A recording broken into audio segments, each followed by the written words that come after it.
إن الحمد لله نحمده ونستعينه ونستغفره ونعوذ بالله من شرور أنفسنا ومن سيئات أعمالنا من يهده الله فلا مضل له ومن يضلل فلا هادي له وأشهد أن لا إله إلا الله وحده لا شريك له وأشهد أن محمدا عبده ورسوله يا أيها الذين آمنوا اتقوا الله حق تقاته ولا تموتن إلا وأنتم مسلمون يا أيها الناس اتقوا ربكم الذي خلقكم من نفس واحدة وخلق منها زوجها وبث منهما رجالا كثيرا ونساء واتقوا الله الذي تساءلون به والأرحام إن الله كان عليكم رقيبا يا أيها الذين آمنوا اتقوا الله وقولوا قولا سديدا يصلح لكم أعمالكم ويغفر لكم ذنوبكم ومن يطع الله ورسوله فقد فاز فوزا عظيما أما بعد فإن أصدق الحديث كتاب الله وخير الهدي هدي محمد صلى الله عليه وسلم وشر الأمور محدثاتها وكل محدثة بدعة وكل بدعة ضلالة وكل ضلالة في النار. வார்த்தைகளில் சிறந்தது வல்லவன் ரஹ்மானின் வார்த்தை என்றும் நடைமுறைகளில் சிறந்தது நபிகளார் ஸல்லல்லாஹு அலைஹி வஸல்லம் அவர்களுடைய வாழ்க்கை வழிமுறை என்றும் அவர்களுடைய வாழ்க்கை வழிமுறைகளுக்கு பின்னால் மார்க்கத்தில் புதிதாக புகுத்தப்பட்டவைகள் கர்மங்களிலே மிக மோசமானவைகள் பிதஅத்துகள். எல்லா பிதஅத்துகளும் வழிகேடுகள், எல்லா வழிகேடுகளும் மனிதனை நரகத்துக்கு இட்டுச் செல்லும் என்று சொன்னவனாக சொற்பொழிவை ஆரம்பிச்சுகின்றேன். அன்பார்ந்த இஸ்லாமிய சகோதரர்களே, அல்லாஹுவின் நல்லடியார்களே, தலைப்புக்குள் செல்வதற்கு முன்னால் நாமெல்லாம் அமர்ந்திருப்பது ஒரு பயான் நிகழ்ச்சி, ஒரு இஜ்திமா என்ற அடிப்படையில் அல்ல. நாங்கள் மாதத்துக்கு ஒரு விடுத்தம் இப்படி ஒரு மஜ்லிஸிலே அமர்வதற்கான அடிப்படை காரணம் பயான் கேட்டுவிட்டு செல்வதற்கு அல்ல. பயான் கேட்கறதுக்கு இஜ்திமாக்கு போங்க, விளங்குதா? இப்ப நாங்க வந்திருக்கிறது ஒரு தர்பியா, எங்களை நாங்கள் பண்படுத்திக் கொள்ளுதல், எங்களை நாங்கள் பயிற்சிக்கு உட்படுத்துதல். இந்த ஒரு நிலைமைக்கு தான் நாங்க வந்திருக்கிறோம்ன்றதை முதலாவது விளங்குங்க. நானும் தர்பியா நிகழ்ச்சின்னு சொன்னால் ஒருத்தர் கையில் ஒரு தாள் துண்டு ஒரு பேப்பர் இருந்து நம்ம ஏதாவது ஒரு பாடமா படிக்கிறதுக்கு ஒரு நோட்ஸ் எடுத்து யாருமே ஒரு உற்சாகம் காட்டுற மாதிரி என்ன செய்யல, விளங்கல்ல. ஆனா தர்பியா நிகழ்ச்சி நடக்குது. எனவே நீங்க இந்த மாதிரி நிகழ்ச்சியில வந்து கலந்து கொண்டு வலது காதால கேட்டு இடது காதால விட்டுட்டு போற ஒரு நிலைமை என்ன செய்யப்படாது, தர்பியால இருக்கக்கூடாது. ஏதாவது ஒரு மாற்றத்தை ஏற்படுத்திக் கொள்றதுக்கான ஒரு முயற்சி இந்த தர்பியா நிகழ்ச்சியில இருக்கணும்ன்றது அடிப்படை செய்தியா விளங்குங்க. எனவே அந்த அடிப்படையில இந்த நிகழ்ச்சிகள்ல சொல்லப்படுறது வெறுமனே பயானாக இருக்காமல், பயானா நான் இந்த வரைவிலக்கணம் ஒன்று சொல்றேன்னா சுருக்கம் சொல்லலாம், வலது காதால கேட்டு இடது காதால விட்டுட்டு போறது. பள்ளிக்கு வெளியே போக்கல எப்படி பயான் இருந்தது, சட்டப்படி நல்லா பேசினார், என்ன சொன்னாரு என்னன்னு தெரியாது, விளங்குதா? இதான் பயான். இப்படி கேட்காம எங்கட வாழ்க்கையில் ஒரு மாற்றம் வரணும், எங்களை நாங்க தர்பியா பண்ண வந்திருக்கிறோம் உட்காருங்க, விளங்குதா? அந்த அடிப்படையில தர்பியா நிகழ்ச்சிகளை கலந்துகோங்க. எங்கள நாங்க ஒரு மாற்றம் கொண்டு வரதுக்கு ஒரு ஏற்பாடாக இந்த தர்பியா நிகழ்ச்சிகள் அமையணும்ன்றத நான் முதலாவது வேண்டுகோளாக வைத்துக் கொண்டு நான் தலைப்புக்கு வரலாம்னு நினைக்கிறேன்.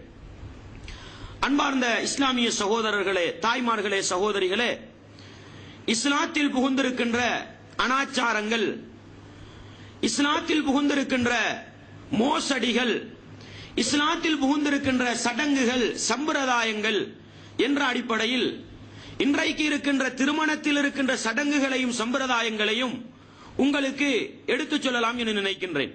அன்பார்ந்த இஸ்லாமிய சகோதரர்களே, முதலாவது நாங்க விளங்க வேண்டிய விஷயம் என்னன்னு சொன்னா, திருமணத்தை பத்தி பேசுறதையே எங்களுடைய பெரும்பான்மை முஸ்லிம் சமூகம் ஒரு வேஸ்டாக, ஒரு சில்லறை பிரச்சனையாக நோக்குகிறது என்பதை முதலாவது நாங்க விளங்கிக் கொள்ளணும், விளங்குதா? திருமணத்தை பத்தி பேசினாலே இது ஒரு சில்லறை பிரச்சனை, இதெல்லாம் பேசி நேரத்தை வேஸ்ட் பண்ண வேண்டிய அவசியம் கிடையாதுன்னு ஒரு சிந்தனை தான் முஸ்லீம்கள்ட்ட இருக்குது. அதனாலதான் நீங்க பாப்பீங்க, சாதாரணமா எத்தனை மாசத்துக்கு 4 ஜும்மாவை கேட்கிறோம், வருஷத்துக்கு கிட்டத்தட்ட 52 ஜும்மாவை கேட்கிறோம். நம்ம எந்த பள்ளியில அது குர்ஆன் ஹதீஸ பேசுற பள்ளிகளை மாசத்துக்கு ஒருக்காவது பேசுறாங்க.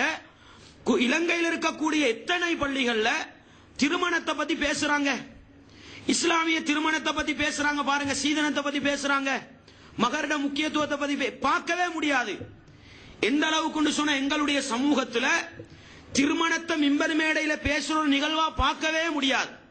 அந்த அளவுக்கு திருமணம் என்பதை எங்களுடைய இயல்பு வாழ்க்கையோடு சம்பந்தப்பட்ட, அரபுல ஆதத் என்று சொல்வார்கள், எங்களுடைய இயல்பு வாழ்க்கையோடு வளமையோடு சம்பந்தப்பட்ட ஒரு விஷயம்.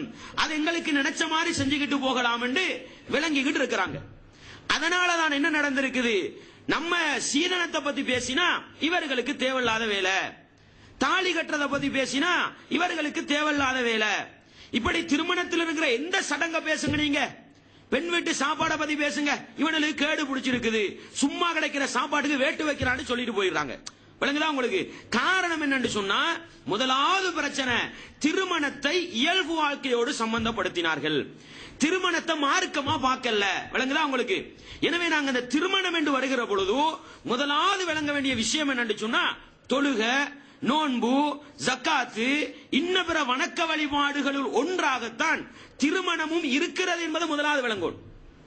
அதை விளங்கினாதான் இஸ்லாமிய திருமணத்தை ஒரு மனிதன் படிக்க ஆசைப்படுவான். விளங்குதா? முஸ்லிம் சமூகம் விட்ட தவறு என்னன்னு சொன்னா, திருமணம் என்பது வணக்கம், திருமணம் என்பது இஸ்லாம், திருமணம் என்பது மார்க்கத்தில் உண்டு என்பதை விளங்க தவறிவிட்டார்கள். அதனால என்ன நடக்குது, திருமணத்துல பெண் வீட்டு சாப்பாடு பிரச்சனை இல்ல, சீதனம்ன்றது பிரச்சனை இல்ல, எங்களுக்கு விரும்பின மாதிரி வச்சுக்கொள்ளலாம். எந்த அளவுக்குண்டா சகோதரர்களே, ஒரு சில பிரச்சனைக்கு தீர்வு சொல்லலாம். திருமணத்தை பத்தி கேள்வி கேட்டா ஒரு சில பிரச்சனைக்கு தீர்வு சொல்ல இயலாது. என்ன, மருதோண்டி சாப்பாடு ஆதாரம் இருக்குதா? என்ன செய்யக்கூடாதா? சாப்பாடு தானே கொடுக்கிறோம், குடல் சாப்பாடு என்ன எப்படி ஹராமுண்டுவீங்க? சும்மா தானே செய்யறோம். அன்பார்ந்த இஸ்லாமிய சகோதரர்களே, இந்த பிரச்சனை எல்லாம் வாரத்துக்கு காரணம் என்ன தெரியுமா? திருமணத்தை நாங்கள் மார்க்கமாக பார்க்கவில்லை, திருமணத்தை வணக்கமாக பார்க்கவில்லை. ஒரு முஸ்லிம் திருமணத்தை வணக்கமாக பார்த்தால் அவன் இந்த மருதோண்டி சாப்பாடுல கை வைக்க மாட்டான், அவன் இந்த குடல் சாப்பாடுல கை வைக்க மாட்டான், அவன் இந்த அடையாள சாப்பாடுல கை வைக்க மாட்டான். விளங்குதா? எனவே எப்பொழுது இதை திருமணத்தை இஸ்லாமாக பார்க்கவில்லையோ, திருமணத்தை எப்பொழுது வணக்கமாக பார்க்கவில்லையோ, அப்பொழுது கண்டது நின்றது கூட்டத்தோடு சேர்ந்து கோவிந்தா எல்லாம் செய். விளங்குதா? எனவே அன்பார்ந்த இஸ்லாமிய சகோதரர்களே, முதலாவது நானும் நீங்களும் விளங்க வேண்டிய பகுதி, திருமணம் என்பது வணக்கமா இல்லையா, அதுல நபிகளார பின்பற்றணுமா பின்பற்ற தேவையில்லையா? இதை விளங்கினா நிறைய கேள்விக்கு நீங்களே பதில் சொல்லுவீங்க. விளங்குதா? அன்பார்ந்த இஸ்லாமிய சகோதரர்களே, அதைத்தான் நான் முதலாவது உங்களுக்கு நம்ம தலைப்புக்கு போறதுக்கு முன்னால, திருமணம் என்பது என்ன? மார்க்கம், அது ஒரு வணக்கம், அதுல நபிகளார் செஞ்சதை தான் செய்யணும்ன்றதை விளங்கணும். இன்னொரு விஷயத்தை நான் சொல்லிக் கொள்றேன், இதை நீங்களும் சரி, இதற்கு பிறகு இந்த வீடியோவை யாரெல்லாம் பார்க்கிறாங்களோ அவர்கள் ஒன்றை விளங்கிக் கொள்ளட்டும். நீங்கள் இஸ்லாமிய திருமணம் நடத்துவதாக இருந்தால், இஸ்லாமிய திருமணம் நடத்துவதாக இருந்தால் அந்த நேரத்தில் மாத்திரம் குர்ஆன் ஹதீஸுக்கு உட்பட்டு நடத்த முயற்சி செய்யுங்கள். விளங்குதா? குர்ஆன் ஹதீஸை பின்பற்றவங்களுக்கு தான் இஸ்லாமிய திருமணம். நீங்க குர்ஆன் ஹதீஸை பின்பற்றலையா, நீங்க இஸ்லாமிய திருமணம் நடத்தலையா, உங்களுக்கு எதுவும் பிரச்சனை இல்லை. விளங்குதா? இஸ்லாமிய திருமணம் லேபல் போட்டுக்கிட்டு அனாச்சாரத்தை செய்யாதீங்க, இஸ்லாமிய திருமணம் லேபல் போட்டுக்கிட்டு மார்க்கத்தில் இல்லாததை செய்யாதீங்க. எனவே இஸ்லாமிய திருமணத்துக்கு ஒரு வரை விளக்கணம் இருக்கிறது. விளங்குதா? எனவே முதலாவது நீங்கள் விளங்குங்கள், நீங்க நடத்துற திருமணம் திருமணமா அல்லது இஸ்லாமிய திருமணமா? திருமணம் முடிவெடுக்கிறீங்களா? உங்களுக்கு புண்வேட்டு சாப்பாடு பிரச்சனை இல்ல, பொம்பளை வீட்டுல போய் இருக்கிறது, பொம்பளை வீடு இருக்கிறா நேரத்தோட சொன்ன மாதிரி எப்படி அந்த வீட்டை விலை பேசி வாங்கி நிக்கிறது, இது மாதிரி உங்களுக்கு லேசி வேண்டிய மாதிரி இருக்கலாம். எப்படி திருமணம் தான் நான் முடிக்கிறேன் அப்படின்னு விளங்கினா, இஸ்லாமிய திருமணம் முடிப்பதாக இருந்தால் அவர்களுக்கு தான் நான் சொல்ல போற செய்தி. விளங்கு? ஏன் தெரியுமா நான் இதை சொல்றேன்? சில ஆட்களுக்கு இந்த தலைப்பே வேஸ்டா விளங்குது. அவங்க தவறியாது இந்த சீடியை பார்த்துட்டா நீங்க நினைச்சுக்கோங்க, நான் சொல்வது யாருக்கு? இஸ்லாமிய திருமணம் நடத்த வேண்டும் என்று ஆசைப்படுகிற என்னுடைய ஈமானிய உறவுகளுக்கு, இஸ்லாமிய சகோதர சகோதரிகளுக்கு தான் நான் பாடம் புகட்டுகிறேன் என்பதை புரிந்து கொள்ளட்டும். நீங்க மொட்டை திருமணம் நடத்துறீங்களா, உங்களுக்கு இந்த சீடியை உடைச்சு வீசிருங்க. விளங்குதா? பிரச்சனையே இல்ல. இதையும் இரண்டாவதாக பதிவு செய்து கொண்டு முதலாவது நாங்கள் பார்ப்போம், திருமணம் என்பது வணக்கமா இல்லையா, இதுல நபிகளாரை பின்பற்றுவது அவசியமா இல்லையா? அன்பார்ந்த இஸ்லாமிய சகோதரர்களே, நபிகளாருடைய மஜ்லிஸுக்கு, நபிகளாருடைய வீட்டுக்கு 3 நபித்தோழர்கள் வந்தார்கள். இந்த ஹதீஸை நீங்க படிச்சிருப்பீங்க, அதை நான் விரிவா சொல்லி என்ன நேரத்தை வேஸ்டாக்க வேண்டிய அவசியம் இல்லை. அந்த 3 பேர்ல ஒருத்தர் என்ன சொல்றாரு, இதற்கு பிறகு நான் திருமணம் முடிக்க போவதில்லை, ஏன்னா திருமணம் முடிச்சு குடும்ப வாழ்க்கை போனா நிறைய வணக்க வழிபாடுகள் பாழாகி அல்லாஹ் விட்டு தூரமாறது காரணமா இருக்கும்ன்றதான் அவர் சொல்றார். அப்ப அவர் சொல்லிட்டு போயிட்டார், நபிகளார் வீட்டுக்கு வந்து நான் திருமணம் முடிக்காம என்ன செய்ய போறேன், வணக்க வழிபாடுகள்ல பிரம்மச்சாரியா ஈடுபட போறேன் என்று சொல்றார். நபிகளார் வந்த உடனே மனைவியார் நபிகளார்ட்ட சொல்றாங்க, இப்படி 3 பேர் வந்து இப்படி கதைச்சிட்டு போனாங்க, அதுல ஒருத்தர் இப்படி சொன்னார்.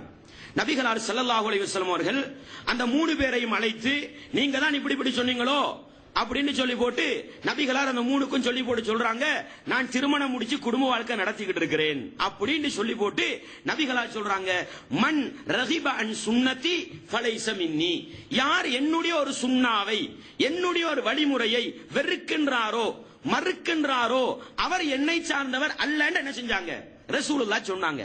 இப்பொழுது திருமணம் என்பது என்ன? நபிகளார் என்ன சொல்றாங்க, ஒரு முஸ்லிம் வந்து சொல்கிறான், எனக்கு திருமணம் முடிக்கிறதெல்லாம் விருப்பம் இல்ல, நான் பிரம்மச்சாரியாக வாழ போகிறேன் என்று முடிவெடுத்தா அவன் நபிகளாரை விட்டு வெளியே போய் என்ன செய்யட்டும், அந்த முடிவெடுக்கட்டும். நபிகளாரை நேசிக்கிற ஒரு முஸ்லிம் எந்த ஒரு கட்டத்திலும் நான் திருமணம் முடிக்க மாட்டேன் என்று சொல்ல மாட்டான். விளங்குதா? எனவே முதலாவது விளங்குங்க, நானும் நீங்களும் திருமணம் முடிக்கிறது வளமைக்கு அல்ல. நானும் நீங்களும் திருமணம் முடிக்கிறது வளமைக்கு அல்ல. நானும் நீங்களும் திருமணம் முடிப்பது உடல் ஆசையை போக்கிக் கொள்வதற்கு. இது நாங்க விளங்கி இருக்கிற தவறான மீனிங். இதனாலதான் திருமணத்தில் நினைச்சதெல்லாம் செய்யறோம். விளங்குதா? முதலாவது விளங்க, திருமணம் என்பது ஊர் வளமைக்கு நாங்க செய்யறதல்ல. திருமணம் என்பது எங்களுடைய உடல் ஆசையை உடல் பசியை நீக்கிக் கொள்வதற்கல்ல. முஸ்லிம்களாகிய நானும் நீங்களும் திருமணம் முடிப்பது எங்களுடைய வழிகாட்டி முஹம்மது நபி திருமணம் முடித்தார்கள், அதனால நான் முடிக்கிறேன். விளங்குதா உங்களுக்கு? அப்படித்தான் திருமணம் முடிக்கணும். அப்படி திருமணம் முடிக்கிற ஆட்களுக்கு தான் இஸ்லாமிய திருமண பிரச்சனை. விளங்குதா? சும்மா இந்த ஆடு மாடும் திருமணம் முடிக்குதான், இப்படித்தானே ஆடு மாடும் குடும்ப வாழ்க்கை நடத்துது. அது மாதிரி ஆசையை போக்கிக் கொள்றது திருமணம் முடிக்கிறவனுக்கு இஸ்லாமிய திருமணம் அவசியம் இல்லை. வேண்டிய மாதிரி என்ன செய்யுங்க, கல்யாணம் முடிச்சுட்டு போயிருங்க. நீங்கள் நபிகளாரை பின்பற்றி திருமணம் முடிப்பதாக இருந்தால் அதுதான் சுன்னத். விளங்குதா? ஒரு முஸ்லிமை பொறுத்தவரையில் ஒரு முஸ்லிமை பார்த்து நான் கேட்கிறேன் கேள்வி, ஏனப்பா நீ திருமணம் முடிக்கிறாய், உனக்கு திருமணத்தில் என்ன தேவை இருக்குதுண்டா, முதலாவது நீங்க சொல்ல வேண்டிய பதில் என்ன தெரியுமா? நான் நபிகளாரை நேசிப்பவன், நான் நபிகளாருடைய உம்மத்தில் பிறந்திருப்பவன், எனவே அதுக்குத்தான் நான் திருமணம் முடிக்கிறேன். எனவே முதலாவது உங்களோட கேள்வி, திருமணம் என்பது நபி வழியா? பதில் என்ன? நபி வழி. அப்படித்தானே? அப்ப திருமணம் முடிக்கிறது வணக்கமா ஊர்வலமையா? திருமணம் என்பது வணக்கம். நபிகளார் பிடிச்சாங்கன்றதுக்கு பிடிச்சா வாழ்க்கை முழுக்க நன்மையா இல்லையா? நன்மை. எனவே நாங்கள் திருமணம் முடிப்பது நபிகளார் முடித்ததற்காக என்றால் அந்த திருமணத்தை நடத்துவது எப்படி இருக்க வேண்டும்? ஆட்டோமேட்டிக்கா கேள்விக்கு பதில் வரும். நாங்க திருமணம் முடிக்கிறது நபிகளாரை பின்பற்றி என்றால் அந்த திருமணத்தை நடத்துவது எப்படி இருக்க வேண்டும்? இப்ப முடிவெடுங்க. நீங்க எல்லா கேள்விக்கும் பதில் சொல்லிடுவீங்க. விளங்குதா? சிலர் சொல்றாங்க, நல்லதைத்தானே செய்யறோம், செஞ்சா தவறா? ஃபாத்தியா தானே ஓதினோம், செஞ்சா தவறா? அன்பார்ந்த இஸ்லாமிய சகோதரர்களே, நபிகளாறு செய்யவில்லை எனவே நாங்கள் செய்ய மாட்டோம் என்பதற்கு அடிப்படை காரணம் என்ன? நான் திருமணம் முடிப்பது நபிகளார் முடித்தார்கள் என்பதற்காக. எனவே நபிகளார் முடித்த அந்த திருமணத்தை நாங்கள் செய்கிற பொழுது நபிகளார் செய்யாத சரக்குகளை சேர்க்க மாட்டோம். விளங்குதா? எனவே இந்த அடிப்படையை முடிவெடுத்தீங்கன்னா உங்களோட கேள்விக்கு மௌலவிமார் பதில் சொல்ல தேவையில்லை. விளங்குதா? நீங்களே பதில் சொல்லுவீங்க. என்ன மருதோண்டி சாப்பாடு இருக்குதா இல்லையா? ஹஸ்ரத்திட்ட கேட்கணுமா? நீங்க நபிகளார் கொடுத்தாங்களான்னு பாருங்க, ஆதாரத்தை கொண்டு வர சொல்லுங்க. ஏன் நாங்கள் முடிப்பது நபிகளாரை பின்பற்றி திருமணம், நபிகளார திருமணத்தில் இது இல்லை, ஏன் நாங்க செய்யணும்? என்ன கேட்கிறாங்க, என்னப்பா உங்களுக்கு பிரச்சனை? நல்லதைத்தானே செய்யறோம், நல்லதுன்னா நபிகளார் செஞ்சிருக்கணும். விளங்குதா உங்களுக்கு? எனவே அன்பார்ந்த இஸ்லாமிய சகோதரர்களே, நிறைய கேள்விகளுக்கு பதில் வரும். முதலாவது, திருமணம் என்பது வணக்கம், நபிகளார் முடித்ததற்காகத்தான் முடிக்கிறோம். லக்கது கானலக்கும் ஃபீ ரசூலில்லாஹி உஸ்வத்துன் ஹஸனா, அல்லாஹ்வுடைய தூதரிடத்தில் உங்களுக்கு அழகான முன்மாதிரி இருக்கிறது. எதுல? தொழுகிறதுலையா, நோன்பு பிடிக்கிறதுலையா, இன்னபிற வணக்க வழிபாடுகளை செய்யறதுலையா? அதுல இருக்கிறதோட நடைமுறை வாழ்க்கையிலும் யார்தான்? நபிகளார் தான் முன்மாதிரி. அப்படி இருக்கும்போது திருமணத்துல முன்மாதிரி இல்லையா? திருமணத்துல கண்டது நின்றதெல்லாம் செய்யறதுக்கு திருமணத்துல நபிகளார் முன்மாதிரி இல்லையா? ஏன் நாங்க திருமணத்துல மட்டும் விலகி போறோம்? எனவே அன்பார்ந்த இஸ்லாமிய சகோதரர்களே, முதலாவது முடிவெடுங்கள். திருமணத்தில் முஸ்லிம் சமூகம் இஸ்லாத்தை பார்க்காததற்கான அடிப்படை காரணம் திருமணத்தை வணக்கமாக நோக்கவில்லை. திருமணத்தை ஊர்வலமையாக தண்ட மனோயிச்சை உடலாசையை போக்கிக் கொள்வதற்கு ஒரு சாதனமாக பயன்படுத்தினார்கள். அதனால கண்டதின்றதனை செய்ய ஆரம்பிச்சாங்கன்னு முதலாவது விளங்க. எனவே நானும் நீங்களும் முடிவெடுப்போம். நாங்கள் திருமணம் முடிப்பது யாரை பின்பற்றி? நபிகளாரை பின்பற்றி. நாங்கள் அந்த திருமணத்தை நடத்துவதும் யாரை பின்பற்றி? நபிகளாரை பின்பற்றி. எனவே உங்களுக்கு பிரச்சனையா இருக்கலாம், எங்களுக்கு நபிகளார் செய்யாதது பிரச்சனை. நபிகளார் செய்யாதது நாங்க என்ன செய்ய மாட்டோம், திருமணத்துல செய்ய மாட்டோம் என்று முதலாவது விளங்குங்க. இரண்டாவது விஷயம் என்னன்னு சொன்னா, இந்த திருமணத்தை நாங்கள் எடுத்து நோக்கினால் முஸ்லிம்களை பொறுத்த நீங்க விளங்குங்க, நாங்க அரபு நாட்டு இறக்குமதி அல்ல. இன்றைக்கு இஸ்லாத்திர விரோதிகள் சொல்ற மாதிரி நாங்க அரபு நாட்டு இறக்குமதிகள் அல்ல, அப்படித்தானே? எங்கட 2-3 தலைமுறை கங்கால போய் பார்த்தா எங்கட அப்பா ஆச்சி யார் தான்? இந்த நாட்டு பெரும்பான்மை சமூகத்துக்கு சொந்தக்காரவங்க தான். விளங்குதா? எங்கட அப்பா ஆச்சிமார் அப்படிதான் இருப்பாங்க. முஸ்லிம்களுக்கு என்ன நடந்துட்டதுன்னு சொன்னா, அவர்கள் இஸ்லாத்துக்கு வருகிற பொழுது, மதம் மாறி வருகிற பொழுது என்ன செஞ்சாங்க தெரியுமா? 100க்கு 100 முஸ்லிமா வரல. 100க்கு 100 முஸ்லிமா வரல. வருகிற பொழுது என்ன செஞ்சாங்க? அந்த மதத்தில இருந்து மிச்ச செச்சங்களை எடுத்துக்கிட்டு வந்தாங்க. அந்த மதத்தில இருந்து மிச்ச செச்சங்களை எடுத்துக்கிட்டு வந்தாங்க. அதனாலதான் நீங்க பாப்பீங்க, அவங்கட மதத்துல எதுவெல்லாம் கலாச்சாரமாக இருக்குமோ அது அப்படியே புரண்டு எங்களுடைய கலாச்சாரமாக இருக்கும். நீங்க நிறைய இடத்துல பார்க்கலாம். நான் ஜனாசாவுடைய பாடத்தை தெளிவுபடுத்துகிற பொழுதும் உங்களுக்கு நிறைய இடத்துல தொட்டு காட்டியிருப்பேன். இது அங்கிருந்து வந்ததுதான். ஞாபகம் இருக்குதா உங்களுக்கு? அந்த அளவுக்கு தர்பியா பேடு தான் ஞாபகம் இருக்கும். விளங்குதா? உங்களுக்கு நிறைய இடத்துல தொட்டு காட்டியிருப்பேன். இதுக்கு வந்ததுக்கு காரணம் என்னன்னா, நம்ம அங்கிருந்து வந்தவங்க, அதனால மிச்சம் சச்சத்தை எடுத்துட்டு வந்திருக்கிறோம். அதே போன்றுதான் திருமணம் என்பது முஸ்லிம்களுக்கு மட்டும் சொந்தமானதல்ல. இப்படித்தானே? திருமணம் என்பது மனிதனாக பிறந்தவன் எல்லாரும் முடிக்கிறோம். அதனால மாற்று மதத்தவர்களும் திருமணம் முடிக்கிறாங்க. இஸ்லாத்துக்கு வரும் பொழுது அங்கிருந்து கொஞ்சத்தை எடுத்துட்டு வந்தாங்க. அதுல வடிவங்களை நான் பின்னால சொல்லி காட்டுறேன். இப்ப நான் உங்களுக்கு பேசிக்க சொல்றேன். விளங்குதா? எப்படி எல்லாம் திருடிக்கிட்டு வந்தாங்கன்றது பின்னால சொல்றேன். இப்ப நான் உங்களுக்கு பேசிக்க சொல்றேன். எனவே இஸ்லாமிய திருமணத்தை பொறுத்தவரையில் நாங்க முஸ்லிமாக இருந்தால் எந்த மதத்தையும் பின்பற்றாமல் தனி குர்ஆன் ஹதீஸை மாத்திரம் பின்பற்ற வேண்டும். விளங்குதா? ரசூலுல்லாஹி ஸல்லல்லாஹு அலைஹி சொன்னார்கள், லதத்தபிஅன்ன சுனன மன் கான கப்லக்கும், உங்களுக்கு முன்னால் இருந்த சமூகத்தை, உங்களுக்கு முன்னால் வாழ்ந்த சமூகத்தை நீங்கள் முளத்துக்கு முளம் ஜானுக்கு ஜான் பின்பற்றுவீர்கள். இது பொது. நபிகளார் யூதர் நசாராக்கள் அடையாளப்படுத்தினாங்க. காரணம் என்ன தெரியுமா? நபிகளார் சூழல்ல யூதர் நசாராக்கள் இருந்தாங்க. ஆனா நபிகளார் சொன்ன வார்த்தை என்ன? உங்களுக்கு முன்னால் இருந்த சமூகத்தை பின்பற்றுவீர்கள். நீங்க விளங்குங்க, இஸ்லாம் நபிகளாருடைய பிரச்சாரத்துக்கு முன்னால் இருந்த சமூகம் தான். இந்துக்களாக இருக்கலாம், பௌத்தர்களாக இருக்கலாம். இஸ்லாத்தை விட பழசி அவங்களோட மார்க்கம். விளங்குதா? எனவே நபிகளார் பிரபலியமாக இருந்த சமூகம் யூத நசாரா சமூகம், அவங்கள தான் பின்பற்றுவீங்கன்னு சொன்னாங்க. ஆனா பொது என்ன? உங்களுக்கு முன்னால் இருந்தவர்களை பின்பற்றுவீர்கள். இது விதிவிலக்கல்ல. இன்னைக்கு நாங்க அரபு நாட்டில இருந்தா யூத நசாரா அன்றைக்கு பின்பற்றிருப்போம். நம்ம யூத நசாரா இல்லாத ஒரு சமூகத்தோட தானே வாழ்ந்தோம். அதனால எங்களுக்கு முன்னால் இருந்த சமூகத்தை நம்ம பின்பற்றிட்டு இருக்கிறோம். நபிகளார் எந்த அளவுக்கு சொன்னாங்க? சிபுரம் பி சிபுரின் திராஅம் பி திராஇன், முளத்துக்கு முளம் ஜானுக்கு ஜான் பின்பற்றுவீர்கள். முளத்துக்கு முளம் ஜானுக்கு ஜான். ஹத்தா லவ் தகலு ஜுஹ்ர தப்பின் லதகல்துமூஹு, அவர்கள் ஓடோடி சென்று உடும்பு வாழுகிற பொந்துக்குள் புகுந்து கொண்டால் நீங்களும் அவர்களை துயர்ந்து புகுந்து கொள்வீர்கள். எதுக்கு? எங்களுக்கு முன்னால வாழ்ந்த சமூகம் புகுந்தாங்க, எனவே நாங்களும் புகுந்து கொள்வோம். விளங்குதா உங்களுக்கு? எனவே நபிகளார்ட்ட கேட்டாங்க, யார நாடுறீங்க? யூதர்கள் நசாராக்களையா? ஃபமன், அவங்க இல்லாட்டி வேற யாருன்னு கேட்டாங்க. எனவே எங்களுடைய இஸ்லாத்தை பொறுத்தவரையில், முஸ்லிம்களை பொறுத்தவரையில், எங்களுடைய வணக்க வழிபாடுகளில், எங்களுடைய செயற்பாடுகளில், எங்களுடைய பண்பாடுகளில் எந்த மத கலாச்சாரமும் செல்வாக்கு செலுத்த முடியாது. இத பேசிக்க விளங்க. நீங்க இந்த பேசிக்க விளங்கினா திருமணம் சம்பந்தப்பட்ட நிறைய கேள்விக்கு நான் பதில் சொல்ல தேவை, நீங்க விளங்குவீங்க. முதலாவது விளங்க, திருமணம் என்பது நபி வழி, அது வணக்கம், நபிகளார பின்பற்றி செய்யப்பட வேண்டும். முதல் விளங்குங்க. இரண்டாவது விளங்குங்க, முஸ்லிம் சமூகத்தை பொறுத்தவரையில் எந்த மதத்தவர்களையும் கலாச்சார ரீதியாகவோ வணக்க ரீதியாகவோ பண்பாடு ரீதியாகவோ பின்பற்ற முடியாது. இதை விளங்கினால் இன்னொரு கேள்விக்கு நிறைய இடத்தில் என்ன செய்யலாம்? பதில் சொல்லலாம். எனவே நாங்கள் மாற்று மதத்தவர்களை பின்பற்றுபவர்கள் அல்ல. சரியா? மூணாவது விஷயம் நானும் நீங்களும் விளங்க வேண்டியது என்னன்னு சொன்னா, திருமணம் என்று வருகிற பொழுது அல்லாஹ்வோட தூதரை பார்க்காம நிறைய கட்டங்களை குடும்பத்தை பார்க்கிற ஒரு நிலைமை வருது. இதுவும் பிரச்சனை. விளங்குதா?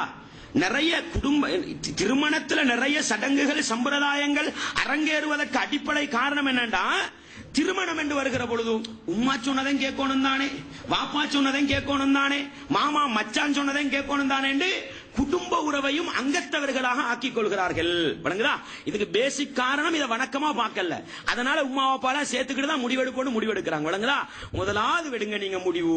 மார்க்கம் என்று வருகிற பொழுது, இஸ்லாம் என்று வருகிற பொழுது அவர்களுக்கும் குடும்பத்துக்கும் என்ன இல்ல, சம்பந்தம் இல்ல. விளங்குதா உங்களுக்கு?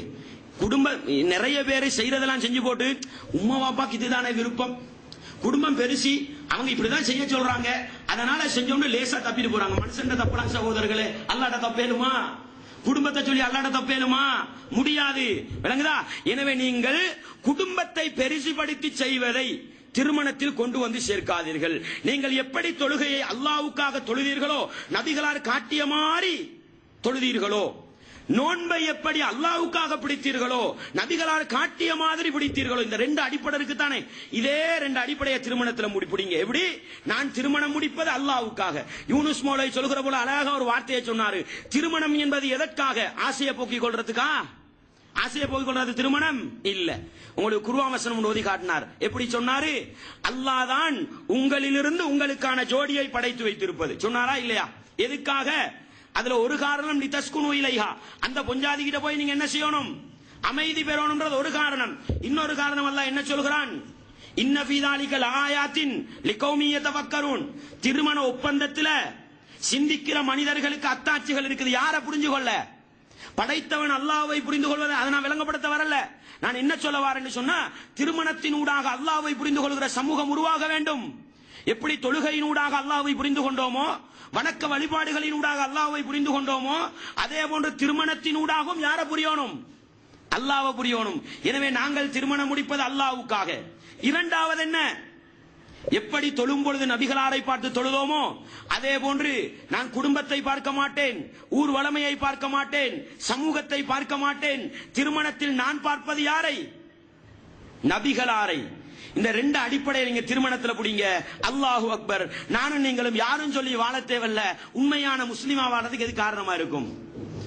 அந்த ரெண்டு அடிப்படையும் காரணமாக இருக்கும். எனவே இந்த அடிப்படையை நீங்க உள்ளத்தில் ஆழமான சுருக்கமா சொல்றேன். திருமணம் என்பது வணக்கம்.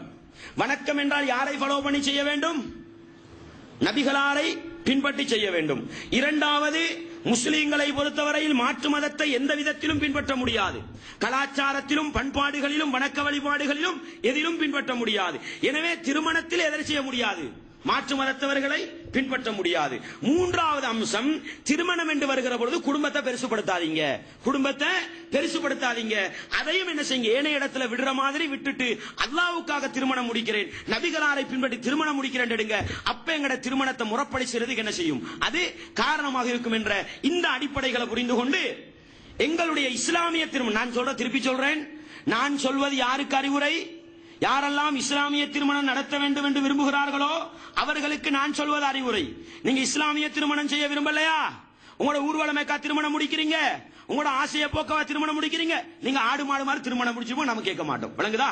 சுருக்கமா சொல்லிக் கொள்றேன். சொல்லி போட்டு நான் சொல்றேன், இஸ்லாமிய திருமணம் நடத்த விரும்புபவர்கள் அந்த திருமணத்திலிருந்து தூக்கி வீச வேண்டிய கலாச்சார மோசடிகள், கலாச்சார மோசடிகள், அனாச்சார மோசடிகள் இவைகள் என்ன என்பதை உங்களுக்கு ஒரு சில விடயங்களாக நான் எடுத்து சொல்லுகின்றேன். முதலாவது விடயம் என்னன்னு சொன்னா, திருமணம் சம்பந்தப்படுறது எங்க? பொன் பார்க்க போறது, அப்படித்தானே? பொன் பார்க்க போறது, மாப்பிள்ளை பார்க்க போறது. அன்பான இஸ்லாமிய சகோதரர்களே, நீங்கள் முதலாவது பிரதானமாக விளங்க வேண்டியது, நாங்கள் ஆரம்பத்தில் சொன்னது மாதிரி நாங்கள் பெரும்பாலும் பௌத்த சமூகத்தில் இருந்தோ அல்லது இந்து சமூகத்தில் இருந்தோ இஸ்லாத்துக்கு வந்தவர்கள் தான் பெரும்பாலும். பௌத்த சமூகத்தை பொறுத்தவரை அவர்கள் அந்த கலாச்சாரம் இருக்குதோ தெரியாது. இந்துக்களை பொறுத்தவரையில் அவர்களுடைய கலாச்சாரத்தில் ஒன்று என்ன தெரியுமா? பெண்களை பலவந்தப்படுத்தி திருமணம் முடித்து வைப்பார்கள். பெண்களை பலவந்தப்படுத்தி திருமணம் முடித்து வைப்பார்கள். பெண்களுக்கு அவர்களோட மார்க்கத்தில் உரிமை கிடையாது. விளங்குதா? இதே ஒரு நிலைமை முஸ்லீம்கள்ட்ட வந்திருக்கு. என்ன தெரியுமா? வாப்பா யார பார்த்துக்கிட்டு வாராரோ அவரை மகள் சும்மா முடிக்கணும், கேள்வி கேட்கப்படா. விளங்குதா? அதை அப்படியே ஏற்றுக்கொள்ளணும். ஒரு இஜ்பார் மதுஹபு கிதாபுகள் எல்லாம் எழுதி வச்சிருக்கிறாங்க. யாருக்கு? வழி இருக்கிறார் தானே பொறுப்புதாரி, இவருக்கு இஜ்பாருடைய அதிகாரம் இருக்குது. அவர் இவரை முடிந்தா முடிக்கணும், அதை மீறி போகக்கூடாதுன்னு ஒரு இஸ்லாத்துக்கு முரணான ஒரு கொள்கையை விளங்கி வச்சிருக்க. இது அடிப்படை காரணம் நம்ம அங்கிருந்து வந்ததுதான். அது அப்படியே நமக்கு அந்த மிச்ச செச்சம் இருக்குது. விளங்குதா? இஸ்லாத்தை பொறுத்தவரையில் இந்த இடத்துல ஒரு வேட்டு வைக்கிறது என்ன தெரியுமா? ஒரு பொறுப்புதாரியை பொறுத்தவரையில் அவர் அந்த மணமகளிடத்தில் யார் திருமணம் முடிக்க போறாரோ அந்த மகளிடத்தில் விருப்பம் கேட்க வேண்டும். சஹாபி பெண்மணிகள் கேட்டார்கள், அல்லாஹ்வின் தூதரே, ஒரு பெண்மணி பேச வைக்கப்படுவாளே, அவள்கிட்ட பதில் எப்படி எதிர்பார்க்கிறது? நபிகளார் சொன்னார்கள், இதுனுஹா அன் தஸ்குதா என்று சொன்னார்கள், அல்லது இதுனுஹா சுகூத்துஹா என்று சொன்னார்கள். அந்த பெண்மணியுடைய சம்மத பொருத்தம் இருக்குத்தானே, அது அமைதின்னு சொன்னாங்க. திருமணத்துல ஒரு மணமகள் கல்யாணம் முடிக்க போற வயசுள்ள அந்த பெண்ணுடைய அமைதி இருக்குத்தானே, அது சம்மத பொருத்தம் சொன்னாங்க. எனவே மாற்று மதத்தவர்கள் செய்யற மாதிரி ஒரு முஸ்லிமை பொறுத்தவரையில் தண்ட அதிகாரத்தை பயன்படுத்தி, தண்ட கௌரவத்தை பயன்படுத்தி, தண்ட பலத்தை பயன்படுத்தி ஒரு பெண்ணை பலவந்தமாக திருமணம் முடித்து கொடுக்க முடியாது. உங்களுக்கு விருப்பமான ஒரு மாப்பிள்ளை இருக்கலாம், அந்த மாப்பிள்ளையை கொண்டு வந்து காட்டி, மகளே இவரைத்தான் உனக்கு முடிச்சு தர போறேன் என்று சொல்லணும்.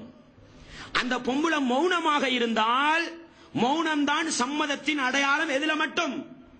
இந்த மாப்பிள்ளை விருப்பமா இல்லையான்னு சொல்றது. என்ன பொம்பளை இயல்புல வெக்கம் உள்ளவங்க சொல்ல மாட்டாங்க. அந்த பொம்பளை வாய் திறந்து, வாப்பா எனக்கு இவர் வானம் என்று சொன்னா அதை மீறி ஒரு வாப்பாவோ பொறுப்புதாரியோ திருமணம் செஞ்சு வைக்க கூடாது. விளங்குதா? இது எங்கட சமூகம் விடக்கூடிய முதலாவது தவறு. எனவே திருமணம் முடிக்க வைக்க ஒரு பொறுப்புதாரி விரும்பினா மணமகனை பத்தி யார்கிட்ட கேட்கணும்? உங்களுக்கு விருப்பமா? மௌனமாக இருந்தா சரி. மௌனமாக இல்ல எனக்கு விருப்பம் இல்ல, இப்ப எனக்கு கல்யாணம் முடிக்கலாம், வேறொரு ஆளை பேசுங்கன்னு வாய் திறந்துட்டா என்ன செய்யலாது? அந்த திருமணத்தை நடத்த முடியாது. இதுக்கு முரணாக இன்றைக்கு என்ன செஞ்சுக்கிட்டு இருக்கிறாங்க? பொறுப்புதாரி விரும்பினா எப்படியும் செஞ்சு வைக்கலாம் என்ன செய்யறாங்க? கட்டி வைக்கிறாங்க. அதனால குடும்பத்துக்கு என்ன நிறைய பிரச்சனை. அதெல்லாம் நான் பேச டைம் கிடைக்காது, அதெல்லாம் நான் சொல்ல வரல. எனவே இஸ்லாத்தின் அடிப்படையில எப்படி ஒரு ஆணுடைய பக்கத்தால விருப்பத்தை எதிர்பார்க்கிறாங்களோ அதே போன்று யார பக்கத்தால விருப்பம் பார்க்கணும்? பெண்ணுடைய பக்கத்தால விருப்பம் பார்க்கணும் என்பதை ஒவ்வொருத்தரும் என்ன செஞ்சு கொள்ளணும், விளங்கிக் கொள்ளணும். ஆண்களை பொறுத்தவரையில் ரசூலுல்லாஹி ஸல்லல்லாஹு அலைஹி வஸல்லம் அவர்களிடத்துல ஜாபிர் ரலியல்லாஹு அன்ஹு வராங்க. ஒரு மனிதர் வந்து சொல்கிறார், அல்லாஹ்வின் தூதரே, நான் ஒரு அன்சாரி குலத்தை சார்ந்த ஒரு பெண்ணை திருமணம் முடிச்சிட்டேன்னு சொல்றாங்க. நபிகளார் கேட்கிறாங்க, நதர்த இலைஹா, நீ அந்த பெண்ணை போய் பார்த்தாயா? அந்த பெண்ணை போய் பார்த்தாயான்னு கேட்கிறாங்க. இல்ல நான் பார்க்கலன்னு சொல்றார். நபிகளா சொல்றாங்க, நீ போய் அந்த புள்ளைய பாரு, நீ போய் அந்த புள்ளைய பாரு. ஃபஇன்ன ஃபீ அயுனில் அன்சாரி ஷைஅன், ஏனென்றால் அன்சாரி பொம்பளோட கண்ணுல ஒரு விதமான கோளாறு இருக்குது, ஒரு விதமான கோளாறு இருக்குது, அதனால நீ போய் பார்த்து முடின்னு சொல்றாங்க. விளங்குதா? பார்க்காம யாரோ சொல்லிட்டான்றதுக்காக, யாரோ புகழ்ந்துட்டான்றதுக்காக முடிக்க கூடாது. நிறைய குடும்பங்கள பிரச்சனை வரதுக்கு எது காரணம்? திருமணம் முடிச்சு முதலாவது நாள் படுக்கையில படுக்கிற நேரம் தான் பொம்பளையிட மூஞ்ச பாக்குறாரு. விளங்குதா? இந்த பிரச்சனை ஆரம்பிக்குது. வேண்டாம். இஸ்லாம் அப்படி ஒரு கலாச்சாரத்தை காட்டவில்லை. ஆணாக இருப்பவன் என்ன செய்யணும்? இன்னைக்கு நிறைய ஆம்பளைகளோட நிலைமை தெரியுமா? உம்மாடைய சகோதரிகளிடம் விருப்பத்தை தான் முடிக்கிறது. முடிச்சு போட்டு உம்மாடம் சகோதரிகளிடம் பேச்ச கேட்டுக்கிட்டு அந்த பொம்பளைய வாங்குன்னு பொக்ஸிங் பழகுறது இவரு. விளங்குதா? இதுக்கெல்லாம் காரணம் என்ன? இஸ்லாம் காட்டாத ஒரு கலாச்சாரத்தில் போய்கிட்டு இருக்கிறோம் நாங்க. எனவே முதலாவது விளங்குங்கள், ஒரு ஆணை பொறுத்தவரையில் அவர் சுயமாக ஒரு பெண்ணை பார்த்து அவள் மனதால விரும்பிதான் என்ன செய்யணும்? சம்மத பொருத்தம் தெரிவிக்கணும். ஒரு பெண்ணை பொறுத்தவரையில் வலியுடைய விருப்பத்தோடு வலி யார கூட்டிக் கொண்டு வந்து காட்டுறாரோ அவர் என்ன செய்யணும்? நல்லமுண்டா நல்லமுண்டு ஏற்றுக்கொள்ளணும், இல்லண்டா வாய் திறந்து சொல்லணும். சொல்லி ரெண்டு பேருடைய சம மன விருப்பத்தோடு தான் ஒரு திருமணம் நடந்தேறும் என்பதை என்ன செய்து கொள்ளணும்? நாங்க முதலாவது விஷயமா விளங்கி கொள்ளணும். சரி, ரெண்டாவது விஷயம் என்னன்னு சொன்னா, இன்னொரு நிலைமை நடக்குது. இந்த பலவந்தத்தோடு சம்பந்தப்பட்ட சொன்னா, ஒரு நல்ல மாப்பிள்ளை இன்றைக்கு எப்படின்னு சொன்னா, நான் கல்யாணம் முடிச்சலன்னு வைங்களேன், நான் ரோட்ல போகல ஒரு பொம்பளை பிள்ளைய கண்டுட்டேன். மனுஷன் தானே, காணையிலும் பார்க்கத்தான் இயலாம். திடீர்னு தலையை தூக்கல 3 அழகான பொம்பளை இருக்கலாம், அல்லாஹ் போதுமானவன். பொண்ணை பார்த்தேன், அந்த பொம்பளை பிள்ளைய திருமணம் முடிச்சா நல்ல போல விளங்குது, பின்னுக்கு சுத்தப்படா, டெலிபோன் நம்பர் எடுத்துக்கிட்டு களவுல கோல் அடிக்கப்படா. என்ன இஸ்லாம் சொல்லுது? நீ நேரடியா போய் யாருக்கிட்ட? பொறுப்புதாரி கிட்ட போய் உண்ட விருப்பத்தை சொல்லு. அவர் விரும்பினா புள்ள கிட்ட கேட்டுதான் என்ன செய்யணும்? முடிச்சு தருவார். இல்லையா உண்ட பாட்டுல போனி வேறொண்ட பாரு. விளங்குதா? ரசூலுல்லாஹி ஸல்லல்லாஹு அலைஹி சொன்னார்கள், மார்க்கப்பட்டுள்ள நல்ல பண்புள்ள ஒரு கணவர், ஒரு ஆண் மகன் உங்களிடத்தில் பெண் கேட்டால் கொடுத்து விடுங்கள், இல்லை என்றால் பூமியில் விசாலமான ஒரு பிரச்சனையை பார்ப்பீர்கள். நபிகளா சொல்லிட்டு போனாங்க. இப்ப இதுல என்ன உரிமை இருக்குது? ஒரு ஆம்புல பொடியனுக்கு ஒரு பொண்ண மனுஷன் சமூகத்துல கலந்துதானே வாழ்றாங்க. பொம்பளை எல்லாம் போட்டு பொட்டியில அடைச்சு வச்சிருந்தா ஒரு ஆம்பளைக்கு ஆசையே வராது. ஆனா ரெண்டு பேரும் ரோட்ல தான் நடக்கிறாங்க, ஆசை வரலாம். விளங்குதா? ஒரு பொம்பளை பிள்ளைய கண்டா ஒரு மனசுல ஒரு இக்கனா வந்துட்டுது. இக்கனாவை வைக்காதீங்க, அது பெரிய என்ன செஞ்சிடும், பெரிய வெடிப்பா வந்துடும். வைக்காதீங்க, நேரா போங்க பொறுப்புதாரி கிட்ட. இப்படிதான் அங்கலோ என்னமாலும் சொல்லுங்களேன் சொல்லி, இப்படிதான் உங்களோட மகள் எனக்கு திருமணம் முடிக்கிறதுக்கு மன விருப்பமா இருக்குது, என்ன சொல்றீங்கன்னு கேளுங்க. நபிகளாச்சும் அப்படி யாராவது வந்து கேட்டால் பொருத்தம் என்றால் முடித்து வைத்து விடுங்கள், இல்லைண்டா பிரச்சனையை பாப்பீங்க. விளங்குதா? நபிகளார் என்னத்தை சொல்லிருப்பாங்க? இது இன்றைய காலத்துக்கு நல்லாவே பொருந்தி போகுது. அப்படித்தானே? நல்ல நல்ல பொடியனா இருப்பார், பொருளாதாரம் கொஞ்சம் குறைஞ்சிருக்கும். பொருளாதாரம் திருமணத்துக்கு பிரச்சனை அல்ல. ஏற்கனவே மஹர்ல சொன்னாரு, குருவான பாடமாக்கி கொடுக்கலுமா, அதை மஹரா வாங்கிட்டு திருமணம் முடியும் ரசூலா சொன்னாங்க. பொருளாதாரம் மாப்பிள்ளைக்கு அளவுகோல் அல்ல. மார்க்கம் இருக்குதா, நல்ல பண்பு இருக்குதா, நல்ல அகலாக்கு இருக்குதா வந்து கேட்டாரு, முடிச்சு கொடுங்க. இல்லாட்டி என்ன தெரியுமா நடக்கும்? உம்மா வாப்பாவுக்கு கொண்ட கட்டிட்டு பாஞ்சு ஓடுவாங்க. நடக்குதா இல்லையா? நடக்குதா இல்லையா? ஏதோ பாடசாலையில வந்த தொடர்பு, காதல் பண்றது சுத்த ஹராம், கள்ள தொடர்பு வைக்கிறது சுத்த ஹராம், நான் அதை ஆதரிக்க வரல. ஏதோ ஒரு பொம்பளைய பத்தி மனசுல வந்துட்டது, வந்தா நம்ம இந்த வழியை வச்சா துளவு பண்ணுவாங்களான்னு கேட்கிறேன் நான். இன்றைக்கு உம்மா வாப்பமார் எப்படி நடக்கிறது? பயங்கரவாதி மாதிரி புள்ளகளோட நண்பனா பழகிறது இல்ல. புள்ளோட மனக்குறையை எந்த இடத்தில் தீர்த்து கொள்ள வேண்டும்? நிறைய சப்ஜெக்ட் இருக்கு, அதுல சொல்றதுக்கு. விளங்குதா? இன்றைக்கு பாடசாலையில் 8ஆம் வகுப்பு ஆகும் பொழுதே டீனேஜ்னு படிச்சு கொடுக்குறாங்க. என்னவாம்? ஒரு நண்பன் டீனேஜ் எப்படி இருக்கணும்? அவர மனக்கவலையை நண்பன் தான் போய் சொல்லணுமாம். அல்லாஹு அக்பர். அப்படி அல்ல. ஒரு மனிதனுக்கு, ஒரு மகனுக்கு, ஒரு ஆணுக்கு, ஒரு பெண்ணுக்கு மனப்பிரச்சனையா பகிர்ந்து கொள்ளக்கூடிய நண்பர்களாக உம்மா வாப்பா இருக்கணும். அப்படி இருந்தா நிறைய பிரச்சனைக்கு என்ன செய்யலாம்? முற்றுப்புள்ளி வைக்கலாம். எனவே நான் உம்மா வாப்பாக இருப்பவர்களுக்கு நான் சொல்லிக் கொள்கிறேன், உங்களோட மகன் ஏதோ ஒரு அடிப்படையில ஒரு பொம்பளை புள்ளைய விரும்பிட்டாண்டு வைங்க. நான் சொல்கிறேன், காதலிப்பது ஹராம். ஆனா விருப்பம் உள்ளத்துக்கு வரலாம். வந்தால் அதற்கு இஸ்லாம் ஒரு தீர்வு சொல்கிறது. நீ போ உண்ட வாப்பா கிட்ட போய் சொல்லி, இப்படிதான் எனக்கு இப்படி ஒரு புள்ள நான் கண்டுட்டேன் ரோட்ல, எனக்கு கொஞ்சம் திருமணம் முடிச்ச ஆசை போல இருக்குது, நீங்க போய் அவங்கள விட்டாக்களோட பேசுங்க. பேசி சம்மத பொருத்தம் வருதா முடிங்க, இல்லையா இங்கால தொடர்பு போகுதான்னு பாருங்க. முறைப்படி செஞ்சு வைக்கல, அது பாஞ்சு ஓடும், விபரீதம் வரும். விளங்குதான் உங்களுக்கு? நான் ஜோக்குக்கு சொல்லல. நபிகளார் ஸல்லல்லாஹு சொன்னார்கள், பெரிய பிரச்சனை வரும் என்றார்கள். அதுதான் இன்றைக்கு நடந்துகிட்டு இருக்குது. விளங்குதா? எனவே மனிதனாக பிறந்தவனுக்கு எந்த அளவுக்குண்டா இஸ்லாம் இருக்குதானே, அற்புதமான வழிகாட்டுதல். கல்யாணம் முடிச்சவருக்கு பிரச்சனை வரலாம், இல்லன்றீங்களா? நபிகளார் சொன்னார்கள், திருமணம் முடித்தவர்களுக்கு நீங்க பாதையில நடந்து போறீங்க, ஒரு பொம்பளைய கண்டுட்டீங்க, காண்றது வேற பாக்குறது வேற, நான் திருப்பி திருப்பி சொல்லிக் கொள்றேன். விளக்குதா? கண்டுட்டீங்க, கண்டா அவட ஆசை அப்படி பக்குன்னு உழுத்துறப்பட்டு படையலுமா இல்லாதா? இல்லாட்டி ரசூலா சொல்ல தேவையில்ல, படும்ன்றதுனாலதான் ரசூலா சொன்னாங்க. கல்யாணம் முடிச்சு நீங்க ரோட்ல போறீங்க, ஒரு பொம்பளைய பார்த்தா அழகு பட்டுட்டுது. விளங்குதா? பட்டா ரசூலா என்ன சொன்னாங்க? கல்யாணம் முடிச்சவர்களுக்கு வேற தீர்வு இருக்குது, நீங்க போய் உங்களோட பொஞ்சாதியோட சேர்ந்துக்கோங்க, அவள்கிட்ட இருக்கிற ஆசை இங்க இருக்குதுன்னாங்க, பிரச்சனை முடிஞ்சு. கல்யாணம் முடிக்காதவன் என்ன செய்யணும்? என்ன செய்யணும்? டெலிபோன் நம்பரை களவுல வாங்கிக்கிட்டு, விளங்குதா, ஸ்கைப் அட்ரஸ் களவுல வாங்கிட்டு செய்யப்படா, அதெல்லாம் ஹராம். அதெல்லாம் விட்டுட்டு முறைப்படி நாங்க எங்க போகணுமோ அங்க போய் கைய வச்சு அவரும் பார்க்கணும், நல்லபடியா மார்க்கமா இருக்குதா, புள்ளகிட்ட கேட்கணும், விருப்பம்டா செஞ்சு வைக்கணும். அப்ப என்ன செய்யலாம்? நிறைய பிரச்சனைகளுக்கு என்ன செய்யலாம்? தீர்வு காணலாம். இது இல்லாமல் போயிருப்பதும் இன்றைக்கு இஸ்லாமிய திருமணத்தை விளங்காதனால வந்த விளைவுன்றத நாங்க என்ன செஞ்சு கொள்ளணும்? இன்னொரு செய்தியாக விளங்கிக் கொள்ள வேண்டும். அன்பான இஸ்லாமிய சகோதரர்களே, அடுத்ததாக நாங்கள் திருமணத்தோடு சம்பந்தப்படுத்தி விளங்க வேண்டியது, திருமணத்துக்கு ஒரு பேச்சுவார்த்தை நடத்தலாம். திருமணத்துக்கு என்ன செய்யலாம்? பேச்சுவார்த்தை நடத்தலாம். ரசூலுல்லாஹி ஸல்லல்லாஹு அலைஹி வஸல்லம் என்ன சொன்னார்கள்? லா யக்துபு அஹதுக்கும் அலா ஹித்பத்தி அஹீஹி என்று சொன்னார்கள். உங்களில் யாரும் ஒருவர் பேசி வைத்த திருமணத்துக்கு எதிராக திருமண ஒப்பந்தம் பேச வேண்டாம். விளங்குதா? திருமண பேச்சுவார்த்தைண்டா என்ன முறை ஒன்று இருக்குது. எப்படி? இப்ப நான் தான் மணமகண்டு வைங்களேன், எங்கட வீட்டாட்களும் மணமகள வீட்டாட்களும் போய் ஒரு பேச்சுவார்த்தை நடத்தி, எதுக்கு பேச்சுவார்த்தை? இந்த அடையாளம் கிடையாளம் போடுறதுக்கு இல்ல. விளங்குதா? மாற்று மதத்தில் ஒரு வேலை செய்வாங்க. ஒரு மாடு பிறந்தா மாற்ற கழுத்துல ஒரு மாலையை போடுவாங்க, இது இந்த கோயிலுக்கு நேர்ந்து விட்ட மாடு. அது மாதிரி என்ன, இவர கையில ஒரு மோதிரம், இது இந்த பொம்பளைக்கு நேர்ந்து வச்ச மாடு. அப்படி அடையாள கேஸ் ஒன்று இல்ல. விளங்குதா? நபிகளார் அதுக்கு வழி சொல்லிலாட்டி நீங்க அடையாளம் போடுங்க. நபிகளார் தெரியுமா சொன்னாங்க, திருமண ஒப்பந்தம் நடக்குது, எங்கட வீட்டாட்களும் எனக்கு மணமகளா வார ஆட்களோட வீட்டாட்களும் பேச்சுவார்த்தை எப்ப திருமணத்தை வச்சு கொள்வோம், அந்த பிள்ளையிட விருப்பத்தோட மகரை தீர்மானிக்கிறா தீர்மானிச்சு இந்த மகரின் அடிப்படை இப்படி ஒரு டேட்ல திருமணத்தை நடத்துவோம் ஒப்பந்தம் பண்ணிட்டா, இந்த ஒப்பந்தத்துக்கு எதிராக புரோக்கர் மாதிரி செய்யற பாவம் இதுதான். விளங்குதா?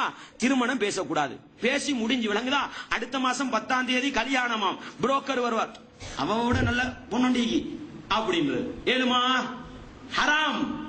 இந்த அதுக்கு வேற என்ன, அவங்க 5 லட்சம் தான் சீதனம் தந்தது போல இல்லையா, 10 லட்சம் சீதனம் தரதுக்கு ஒரு இடம் இருக்கு, பேசலுமா, சுத்த ஹராம். ஒரு முஸ்லிமுக்கு இன்னொரு முஸ்லிம் செய்யக்கூடாத வேலை என்றார்கள். எனவே பேச்சுவார்த்தை நடத்தி திருமணம் நடத்துறதுக்கான கால நேரத்தை என்ன செஞ்சு கொள்ளலாம், தீர்மானி. இப்படி பேச்சுவார்த்தை முடிந்தால் மணமகன் மணமகளை தீர்மானிப்பதற்கான குடும்ப உறவுகளின் ஒப்பந்தம் முடிந்துவிட்டால் அதற்கு பிறகு அந்த குடும்பத்தோட திருமண பேச்சுவார்த்தை நடத்தக்கூடாது. எது வரைக்கும் தெரியுமா, அந்த திருமண ஒப்பந்தம் முடியணும், அல்லது மாப்பிள்ளை வீட்டார்கள் சொல்லணும் இப்படிதான் வேறொரு பொண்ணு பாருங்கன்னு சொல்லணும். நபிகளார் அப்படியே சொல்றாங்க. உங்களுக்கு புகாரில பார்க்கலாம், 4848வது ஹதீஸாக என்ன செய்து கொள்ளலாம், அதை உங்களுக்கு பார்த்துக் கொள்ளலாம். உங்களுக்கு எனவே திருமண பேச்சுவார்த்தை நடத்தலாம். ஆனா இந்த ஒப்பந்தத்தில் திருமண பேச்சுவார்த்தையில் நடக்கக்கூடிய மிகப்பெரிய கலாச்சார மோசடின்னு சொல்லலாம். கலாச்சார மோசடினா தெரிந்த மோசடின்ற வார்த்தை, மோசடின்னா என்ன, லோக்கலையும் ஒரிஜினலையும் கலந்து போடுறதுதான் என்ன மோசடி. நல்லதையும் கெட்டதையும் கலந்து விடுறது மோசடி. கலாச்சார மோசடினா என்ன, முஸ்லீம்கள கலாச்சாரத்தில் கொஞ்சம் அவன் கலாச்சாரத்தில் கொஞ்சம் பல்க் பண்ணி என்ன இது மோசடி, கலாச்சார மோசடி. விளங்குதா? இதுல நடக்கிறது என்ன, இந்த அடையாளம் போடுறது எங்கிருந்து வந்தது, அடையாள மோதிரம் போடுறாங்க. ஒரு காலத்துல பொம்பளைக்கு தான் போட்டு வச்சாங்க, இப்ப ஆம்பளைக்கும் போடுறாங்களாம். அல்லாஹு அக்பர். விளங்குதா? அப்படி ஒரு அடையாளம் முஸ்லீம் நபிகளார திருமணத்தில் இல்ல. நீங்க செய்யறா செஞ்சு பிரச்சனை இல்ல, நபிகளார பின்பற்றி செய்றீங்களா அதுல இல்ல. விளங்குதா? நான் சொல்றதை நீங்க நல்லா விளங்கு. நான் சொல்வது இஸ்லாமிய திருமணத்தை விரும்புகிறவர்களுக்கு நான் சொல்கிறேன். ஏன்னா நிறைய பேர் என்ன தெரியுமா லேசா கேட்கறாங்க, இதை செஞ்சா என்னப்பா தவறா ஹராமா லேசி. விளங்குதா? இந்த ஹராமான்ற கேள்வியும் நல்லதைத்தானே செய்கிறோம் என்ற பதிலும் தான் என்னையும் உங்களை வழிகெடுத்து வைத்திருக்கிறது. விளங்குதா? அதை விட்டு போடுங்க. நபிகளாரு செஞ்சாங்களாப்பா செய்வோம், இல்லையா அது எங்களுக்கு நல்லம் இல்லை. இதுதான் ஒரு முஸ்லிம் எடுக்க வேண்டிய முடிவு. எனவே அடையாளம் போடுறது. அதுல வேற என்ன தெரியுமா, தட்டு மாற்றுதல். தட்டு மாற்றுறது தெரியுமா உங்களுக்கு? யார கலாச்சாரம் அப்பா இது? முஸ்லிம்கள கலாச்சாரமா தட்டு மாத்துறது? ஒரு காலத்துல நாங்களும் படம் பார்த்தோம், அதனாலதான் அந்த சமூகத்துல கலாச்சாரம் கூட எங்களுக்கு விளங்கி இருக்குது. விளங்குதா? இல்லன்னா நம்ம முஸ்லீம் கிராமத்துல வளர்ந்தவங்க, எங்களுக்கு எப்படி அவங்களோட கலாச்சாரம் தெரியும்?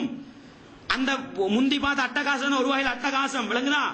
ஹராத்தை தான் செஞ்சோம், எப்ப ஹராம் விளங்கினோ அப்ப விட்டுட்டோம். இப்ப பாக்குறது ஹராம், சுத்த ஹராம். நம்ம எப்பயோ செஞ்சதை நீங்க என்ன செஞ்சிடப்படா, அவரும் பார்த்திருக்கு, நாங்க ஏன் பார்க்க கூடாண்டா, நீங்க தான் நரகத்துக்கு போவீங்க, நாங்க போய் பாக்குறது இல்ல ஹராம். விளங்கிட்டா? அன்னைக்கு யாரும் விளங்கப்படுத்தல, ஹராம் என்ன செய்யல, பிரச்சாரம் செய்யல.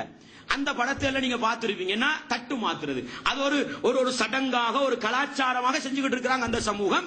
அது அப்படியே எங்கள்கிட்ட வந்திருக்குது. நான் கேட்கிறேன், நபிகளால் சொன்னாங்களே முன்னைய சமூகத்தை முளத்துக்கு முளம் பின்பற்றுவீங்க, அது இதுல வரலையா? எப்படி ஒரு முஸ்லீம் செய்ய கேட்டேன், பழம் கொஞ்சம் கொண்டு போய் கொடுத்தோம், இது என்னப்பா பிரச்சனை? அடே பழம் கொண்டு போய் கொடுக்கறது இல்லப்பா பிரச்சனை, இது அடித்தவண்ட கலாச்சாரத்தை கொண்டு போய் இஸ்லாமியமயப்படுத்துறீங்க, அது பிரச்சனை. விளங்குதா? எனவே தட்டு மாத்துகின்ற கலாச்சாரம் முஸ்லிம்களுடைய கலாச்சாரம் அல்ல, அது மாட்டு மதத்திலிருந்து திருடி எடுத்து மோசடி செய்யப்பட்ட கலாச்சாரம். விளங்கிக்கோங்க.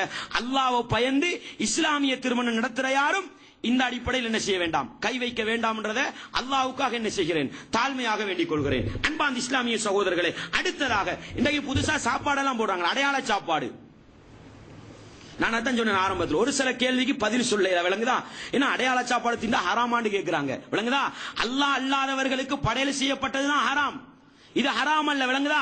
ஆனா இந்த ஃபெஷன் இருக்குதானே, இந்த மாடர்ன், இந்த கலாச்சாரம், இது முஸ்லிம்களுடையதல்ல, எனவே செய்யக்கூடாதுன்னு சொல்றோம் நாங்க. ஏன்னா சில ஆட்கள் எங்க நல்லா தெரியும், நம்ம ஹராம்னு சொல்ல மாட்டோம் தெரிஞ்சுக்கிட்டு தின்றது ஹராமா, தின்றது ஹராம்னு நாங்க சொல்லல. ஆனா அந்த செயல் என்ன ஹராம்னு சொல்றோம் நாங்க.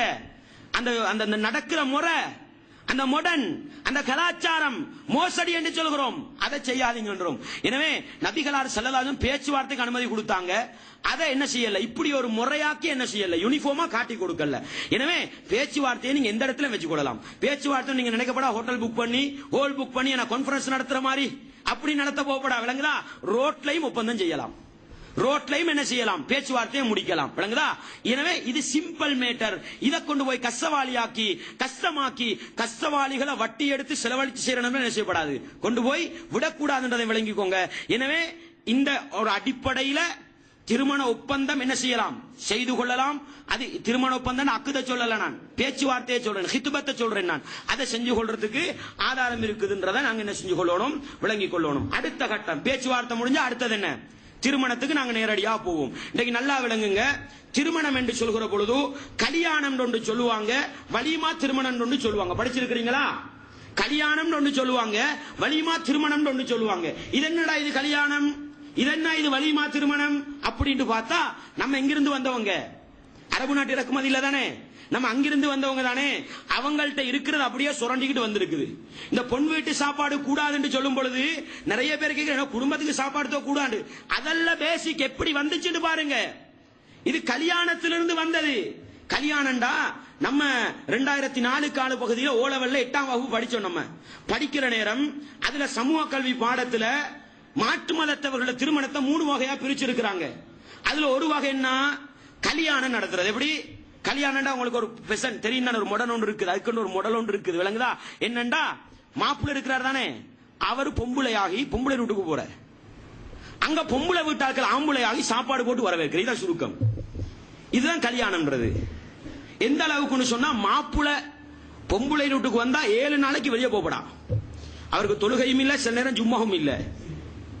அந்த உங்களுக்கு தெரியுமா இந்த கலாச்சாரம் இருக்கிறது முஸ்லீம்கள்ட்ட, வெளியேறங்கப்படா 7 நாளைக்கு. ஏன்னா இவருக்கு அந்த நான் நினைக்கிறேன் அந்த பொம்பளைக்கு மாதவிடாய் வருது, குமரு சாப்பாடெல்லாம் கொடுப்பாங்க. அது மாதிரி அவர் 7வது நாள் அவர் பொம்பளை மாப்பிள்ளை வீட்டுக்கு திருப்பி போய் வலிமா கொடுத்தாதான் அவருக்கு வெளியே வரையலுமா. அல்லாஹு அக்பர். யார கலாச்சாரம், இந்த கலாச்சாரத்தில் பின்வளைவு தான் பொன் வீட்டு சாப்பாடு. எனவே தான் சொல்றோம், மாற்று மத கலாச்சாரத்தில் உள்ள ஒரு பண்பை கொண்டு வந்து இஸ்லாமிய திருமணத்தில் என்ன செய்யாதீங்க, புகுத்தாதீங்க. இஸ்லாமிய திருமணத்தில் சம்பந்தப்பட்ட சாப்பாடு வலிமா மட்டும். அதை நான் பின்னால உங்களுக்கு சொல்றேன், நான் வலிமாவை பத்தி. இப்ப நான் சொல்ல வரது என்னண்டா, இன்றைக்கு இருக்கிற இந்த கல்யாணத்துல திருமணத்துல வந்த மாற்று மத கலாச்சார மோசடிகள் ஒன்றுதான் இந்த கல்யாணம் ஒரு முறை செய்யறாங்க. இது இஸ்லாத்துல இல்ல.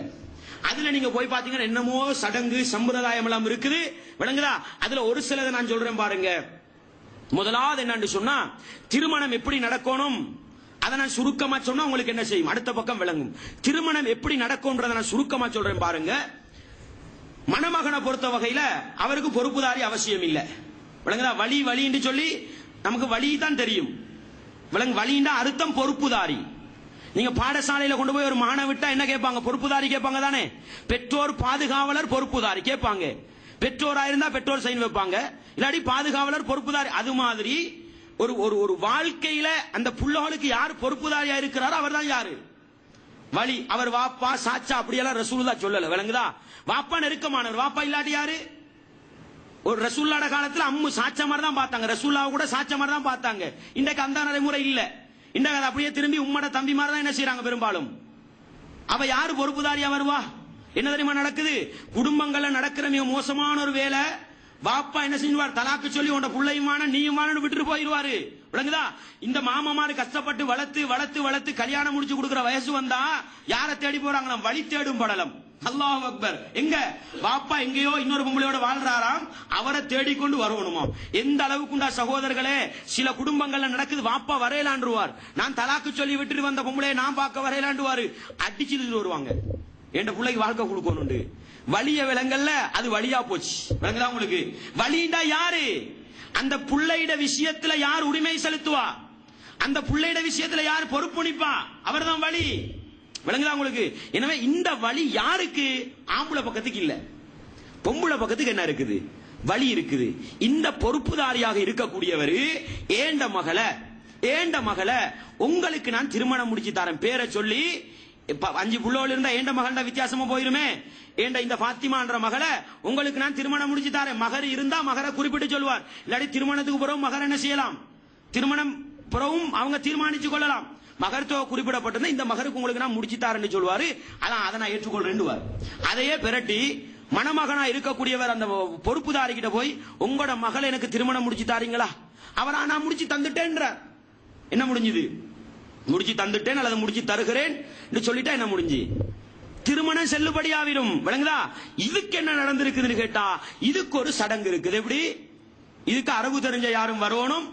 அவர் அரபுல ஒரு வார்த்தை ஒன்று இருக்குது. விளங்குதா?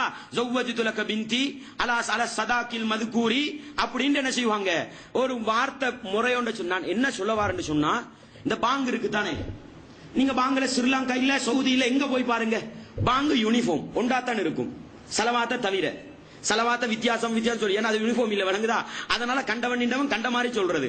பாங்க பாருங்க யூனிஃபார்ம், அது மாதிரி சொல்லுவோம். அதே போல பாருங்க இந்த கல்யாணம் முடிச்சு கொடுக்குற இந்த அரபு வாசகம் இருக்குதானே, இதை நீங்க எங்க போய் பாருங்க ஒரே முறையில தான் இருக்கும். உசல்லி சலாத்த துஹரி மாதிரி ஒரு முறையில தான் இருக்கும். இந்த அளவுக்கு இதை மார்க்கமாக்கி செஞ்சுக்கிட்டு இருக்கிறாங்க. எந்த அளவுக்குண்டா சகோதரர்களே, ஒரு வார்த்தை வித்தியாசமாகினா கூட அந்த நிக்கா பாத்தில் தீர்மானிக்கிற நிலைமையில அந்த வார்த்தையை பிடிச்சிட்டு இருக்கிறாங்க. அந்த அளவுக்கு இதை மார்க்கமாக்கி வச்சிருக்கிறாங்க. விளங்குதா? எனவே இஸ்லாமிய திருமணத்துல இந்த வார்த்தை ஒப்பந்தம் திருமணத்தை செல்லுபடியாக்கிடும். அதுக்கு ஒரு சடங்கு முறை, ஒரு வார்த்தையை உருவாக்கிக்கிட்டு ரசூலா என்ன செய்யல, எந்த இடத்துக்கும் போய் சொல்லி கொடுக்கல. அதுக்கு முன்னால நீங்க பாப்பீங்க, அதுக்குன்னு வேற ஃபாத்திஹா இருக்குது. விளங்குதா? அதுக்குன்னு வேற ஃபாத்திஹா, அதுக்குன்னு வேற குல்சூராக்களை ஓதி என்னமோ பெரிய கோலாகலமா செய்வாங்க. ஒன்றை விளங்குங்க, நபிகளார் ஸல்லல்லாஹு அலைஹி வஸல்லம் அவர்கள் இந்த நிமிடம் வந்து அடுத்த நிமிடம் மௌத்தா போயிருந்தா எங்களுக்கு நினைச்ச மாதிரி செய்யலாம். ரசூலுல்லாஹ் எவ்வளவு காலம் வாழ்ந்தாங்க? 23 வருஷம் 13 கழிங்க 10 வருஷம் ஒரு சாம்ராஜ்யத்தை நடத்தி திருமணம் முடிச்சு கொடுத்து, திருமணம் முடிக்கிறத பார்த்து எல்லா அமைப்பிலும் வாழ்ந்தாங்க. அப்படிதானே? அந்த ரசூலுல்லாஹ் எந்த மஜ்லிஸுக்காவது போய் சூரத்துல் ஃபாத்திஹா ஓதி குல் சூரா ஓதி திருமணம் நடத்தி வச்சாங்களா? இந்த ஈஜாபு கபூல சொல்லி கொடுத்தாங்களா? அல்லாஹு அக்பர். எந்த அளவுக்குண்டா இந்த திருமண அந்த வார்த்தை முறை அரபு தெரிஞ்சா நீங்க சிரிப்பீங்க. விளங்குதா? இவர் சொல்வார், ஹஸ்ரத் சொல்வார், ஜௌவஜ்து லக பின்தி, ஏண்ட மகளை உங்களுக்கு நான் முடிச்சு தந்தேன். யார் சொல்றது? ஹஸ்ரத். இவர் திருப்பி கபில்து நிக்காஹா, அவருடைய திருமணத்தை நான் ஏற்றுக்கொள்கிறேன். யார் முதலாவது சொல்றா? ஹஸ்ரத் தான் முதலாவது சொல்றது. இரண்டாவது தான் யார் சொல்ற? மணமகன் சொல்ற. ஒப்பந்தம் யாருக்கு போகும்? முதலாவது செய்யறது ஒப்பந்தம் போகும். முதலாவது செய்யறவருக்கு தான். அப்ப பாருங்க எவ்வளவு ஒரு அறிவீனமான ஒரு செயலை கொண்டு வந்து இந்த திருமணத்துல வச்சிருக்காங்க பாருங்க. தானே தண்ட மகனை முடிச்சு கொடுத்து தானே அதை கபூல் செஞ்சேன்னா பெரிய ஒரு வீரத்தானே நாக்கா நடத்தி காட்டுறாங்க. விளங்குதா? எனவே வார்த்தையின் அடிப்படையில கூட இந்த நடைமுறையை பார்த்தா இது தவறு. இது எப்படி வந்துச்சுன்னு நீங்க யோசிக்கிறீங்க? நான் சொன்னேன் உங்களுக்கு ஆரம்பத்துல, நம்ம வரும் பொழுது கொஞ்சம் மிச்ச சச்சத்தை எடுத்துக்கிட்டு தான் வந்தேன், சும்மா வரல. அவங்க என்ன செய்வாங்க, தேங்காவுக்கு மேல தாலியை வச்சு அவங்களோட ஒரு பாடல் இருக்கு, அதை சுத்தி விட்டு அடிச்சாதான் தாலியை கூடி கழுத்துல கட்டணும். அந்த அவங்களோட ஆசாமி அல்லது பூசாரி அதை செய்யலண்டா தாலியை தூக்கி கழுத்துல கட்டல, செல்லுபடியாவது திருமணம். அதையே இங்களை மாத்தி வச்சு ஹஸ்ரத் வந்து லப்பத்துமா வந்து என்ன செய்யணும், இந்த வார்த்தையை சொல்லி கொடுத்தாதான் திருமணம் செல்லுபடியாகும். விளங்குதா? இல்லண்டா அந்த திருமணம் என்ன செய்யாது. நம்ம அனுபவிச்சோம். மாமாவையும் மருமகனையும் சொல்லிக்கோங்க விட்டா இந்த திருமணம் செல்லுபடியாக ஒரு கூட்டம் எழுப்பி போகுது. விளங்குதா? அல்லாஹு அக்பர். இது நான் அதான் சொன்னேன், எங்களுடைய சமூகம் எல்லாவற்றையும் இஸ்லாமியமயப்படுத்தும். மியூசிக் கூடுமா? கூடாது. இஸ்லாமிய கீதம் கூடுமா? கூடும். தாயத்து கூடுமா? கூடாது. துவா கூடுமா? கூடும். சாஸ்திரம் பாக்கேலுமா? கூடாது. பால் பாக்கேலுமா? கூடும். பேட்டே கொண்டாடலுமா? கூடாது. மீலாது கொண்டாடலுமா? கூடும். விளங்குதா? இப்படி இஸ்லாமியமயப்படுத்தப்பட்ட ஒரு பகுதி இருக்குது.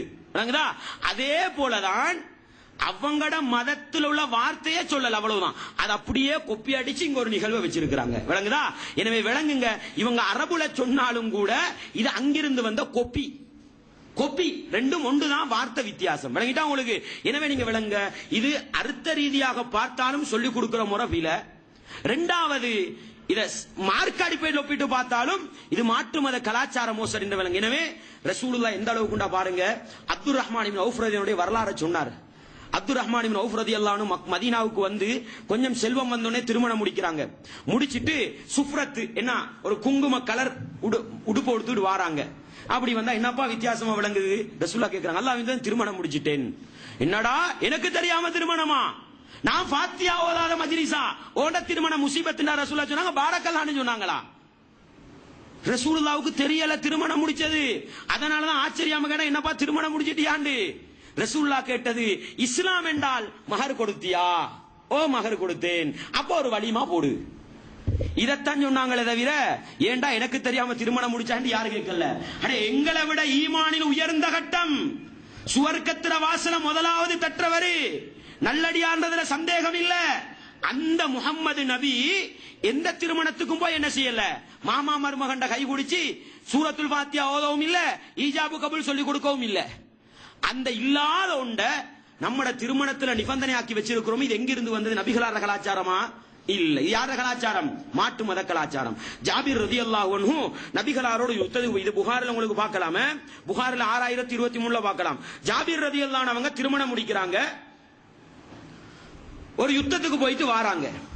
வந்ததுக்கு பிறகு ரசூலுல்லாஹி ஸல்லல்லாஹு அலைஹி வஸல்லம் தெரியாம அப்படி அந்த வரலாறு சொன்னா உங்களுக்கு இன்னும் இன்ட்ரெஸ்ட் ஆகும். என்னன்னா, ஜாபீர் ரலியல்லாஹு அன்ஹு ஒட்டகத்துல வராங்க, அந்த ஒட்டகம் கொஞ்சம் குழு குழு உண்டாவி நடக்குது இல்ல, சரியான சோம்பேறி பிடிச்ச ஒட்டகம். நபிகளார் கேக்குறாங்க, ஏப்பா ஜாபீர்? ஜாபீர் பின்னால வாரார். நபிகளார் போய், என்னப்பா முள்ள வாரீங்க? இல்ல ஒட்டகம் சரியான என்ன சோம்பேறியா இருக்குது. நபிகளார் தட்டு விட்டாங்க. மதீனாவுக்கு முதலாவது வந்து நின்னுச்சு அந்த ஒட்டகம். விளங்குதா? மதீனாவுக்கு வந்தோடனே என்ன செஞ்சாங்க? நபிகளாருக்கு தெரியும் அப்படி ரூஸ்னு போறாங்க, எஸ்கேப் ஆகுறன்னு சொல்லுவோமே. நபிகளாருக்கு தெரியாம அப்படி வீட்டுக்கு போறது விளங்குது. நபிகளார் புஷ் கொடுத்து தான் மதீனாவுக்கே வந்த, நபிகளாருக்கு தெரியாம போறாங்க. ஜாபீர் எங்க ஓடுறீங்க? நபிகளார் கேக்குறாங்க. அப்பதான் ஜாபீர் சொல்றாங்க, அல்லாஹ்வின் தூதரே, யுத்தத்துக்கு வருவதற்கு முன்னால் ஒரு பெண்ணை திருமணம் முடித்து விட்டு வந்தேன், இப்ப அவ பார்க்க போறேன். யாருக்கு தெரியா? யுத்த காலத்துல நபிகளாரோடு சேர்ந்து இருந்தாங்க. ஜாபீர் எங்கப்பான்னு நபிகளார் தேடி போற அளவுக்கு நேசம், இந்த அளவுக்கு நெருக்கமுள்ள ஒரு நபித்தோழர் திருமணம் முடிச்சது யாருக்கு தெரியா? யுத்தம் முடிஞ்சு வந்து அந்த எஸ்கேப் ஆகிற கட்டம் வரைக்கும் தெரியா? அல்லாஹ்வின் தூதரே திருமணம். நபிகளார் கேட்கிறாங்க, என்னப்பா கன்னி பெண்ண முடிச்சியா விதவைய முடிச்சியா? அல்லாஹ்வின் தூதரே விதவையை முடிச்சேன். நபிகளார் சொன்னாங்க, எனக்கு தெரியாம கல்யாணம் முடிச்சிட்டு என்னோட வந்து யுத்தம் வேற நடத்தினியான்னு கேட்டாங்களா ரசூலுல்லாஹ்? நான் ஃபாத்தியாவால திருமணம் ஆண்டு கேட்டாங்களா ரசூலுல்லாஹ்? இல்ல. ரசூலுல்லாஹ் எது அறிவுரையோ அதை சொன்னாங்க. உனக்கு ஒரு கன்னி பெண்ணை முடிச்சிருக்கலாமே அப்பா, நீ அவளை கொஞ்சம் அவள் உன்னை கொஞ்சம் சந்தோஷமாக இருந்திருக்கலாமே அப்படின்னு சொன்னது. ஜாபீர் சொன்னாங்க, அல்லாஹ்வின் தூதரே, என் வாப்பா என்ன செஞ்சிட்டு போனாங்க, புள்ள குட்டிகள் பொம்பளை புள்ள விட்டுட்டு போயிருக்காங்க, அவங்கள பார்க்க வேணும், அதனால ஒரு விதவையை முடிச்சேன்னு ரசூலுல்லாஹ் சொன்னாங்க. அல்லாஹு அக்பர். எப்படி வாழ்க்கைன்னு பாருங்க. விளங்குதா? இன்னைக்கு பள்ளி நிர்வாகம் சட்டம், பள்ளி ஹசரத்துக்கும் முஅதினுக்கும் சொல்லலையா, கல்யாணத்துக்கு லெட்டர் இல்ல. விளங்குதா? அல்லாஹு அக்பர். இந்த அளவுக்கு இஸ்லாத்தில் இல்லாத நிபந்தனைகளை மாற்று மத கலாச்சாரத்தில் திருடி எடுத்து என்ன செஞ்சிருக்காங்க, போட்டிருக்கிறாங்க. எனவே ஃபாத்திஹா ஓதுறதோ ஈஜாபு கபூல் சொல்லி கொடுக்கிறதோ இல்ல. எந்த அளவுக்குண்டா சகோதரர்களே, எங்கட வாப்பாமாரு லேசான ஆட்கள் இல்ல. விளங்குதா? மடகாஸ்கார் போய் மாணிக்க கல்லு வாங்கி பெரிய பொறுமதியான கோடிக்கணக்கு பிசினஸ் பண்றாங்க. ஜப்பானுக்கு போய் வாகனம் எடுத்துக்கிட்டு வந்து லட்சக்கணக்கு கோடிக்கணக்கு பிசினஸ் பண்றாங்க. வெளிநாட்டு பிசினஸ்ல கொடி கட்டி பறக்கிறாங்க முஸ்லிம் தலைவர்கள். ஆனா தண்ட மகளை உங்களுக்கு முடிச்சு தாரேன்னு தமிழ் மொழியால சொல்ல தெரியா? அல்லாஹு அக்பர். சில மஜ்லிஸ்ல போய் நின்றா எங்கட முஸ்லிம் சமூகத்துல இந்த அளவு வீரம் மிக்க வாப்பாமாரான்னு யோசிக்க வேண்டியிருக்கு. நடுங்குறாரு. என்ன மகளை முடிச்சு கொடுக்க சொல்ல ஹஸ்ரத் சொல்லித்தாங்களே, சொல்ல தெரியான்றாரு. என்னப்பா பெரிய வார்த்தையா?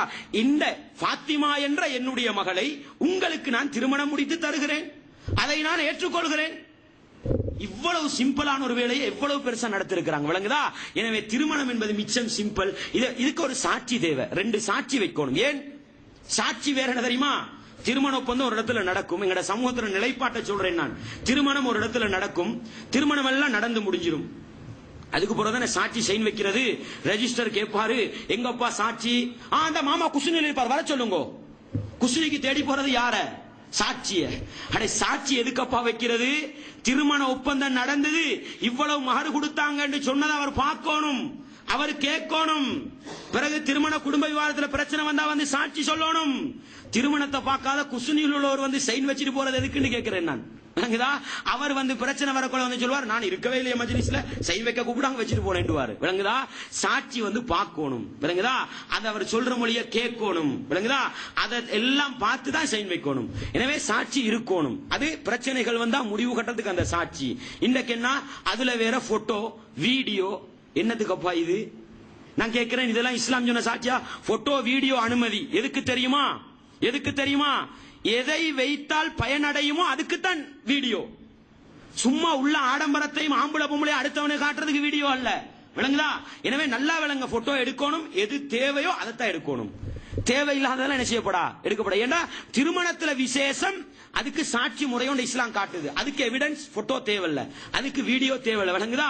எனவே சாட்சி முறையை தான் இஸ்லாம் காட்டி தருகிறது. அதுல கொண்டு வந்து இஸ்லாம் தடை செய்த போட்டோ என்ற கலாச்சாரத்தை என்ன செய்யக்கூடாது, கொண்டு வந்து சேர்க்கக்கூடாது. வீடியோ கலாச்சாரத்தை என்ன செய்யக்கூடாது. எந்த அளவு கட்டகாசம் தெரியுமா, அதை நான் பின்னால சொல்றேன். இந்த வீடியோ போட்டோவால வந்த விபரீதத்தை நான் பின்னால சொல்றேன். எனவே நீங்க விளங்க, இதுதான் கட்டம். அடுத்தது என்ன, திருமணம் முடிஞ்சுதா மருமகனை வாழ்த்த வேண்டும். மருமகனை வாழ்த்துறதுக்கு என்ன முறை, இந்த பள்ளி ஹஸ்ரத் அவர் துவா இல்லாடி திருமணமே பரக்கத்தில்லை. நேரத்தோட சொன்ன மாதிரி யூசுஃபையும் சுலைகாவையும் வாழ வைத்தது போல வாழவை, ஆதமையும் ஹவ்வாவையும் வாழ வைத்தது போல வாழவை. நல்லா நபிமார பேரை தேடி எடுத்துட்டு எல்லாம் பிரிஞ்சிருந்தவங்க, விளங்குதா? ஐயூபையும் ரஹ்மாவையும் என்ன வாழ வைத்தது போல வாழவை. அல்லாஹ் வரலாறு பார்த்தா அந்த வரலாறே சொல்லுது எல்லாம் பிரிஞ்சிருந்தாங்க.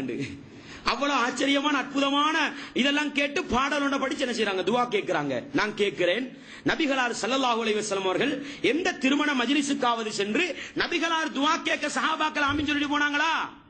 இல்ல. நம்ம இது இல்லண்டா நல்லதைத்தானே செய்யறோண்டுவாங்க. என்ன பிரச்சனை, நீங்க செய்யறா செய்யுங்க, நம்ம நபிகளாரை பின்பற்றி அதுல இல்லன்னு போயிருவோம்.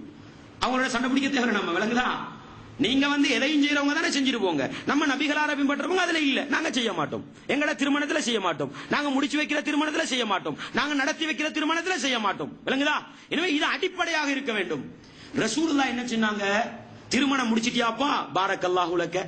புகாரில வருது, நான் ஏற்கனவே சொன்ன இலக்கத்துல என்ன, அல்லாஹ் உனக்கு பரக்கத்து செய்யட்டும். அதே போல திருமிதியில 1091 அதுல நீங்க பாப்பீங்க, நபிகளார் ஸல்லல்லாஹு அலைஹி வஸல்லம் அவர்கள் திருமணம் முடித்த யாராவது ஒருவரை வாழ்த்துவதாக இருந்தால் பாரக்கல்லாஹு லக்க வ பாரக அலைக வ ஜமஅ பைனகுமா ஃபில் கைர். எப்படி, அல்லாஹ் உங்களுக்கு பரக்கத்து செய்யட்டும், உங்களுக்கு அபிவிருத்தி செய்யட்டும், நல்ல காரியத்தில் உங்கள் இரண்டு பேரையும் ஒன்றுபடுத்தி வைக்கட்டும் ரசூலுல்லாஹ் வாழ்த்துவாங்களாம்ன்றத பார்க்க முடியுது. இதோட திருமணம் முடிஞ்சது, விளங்குதா?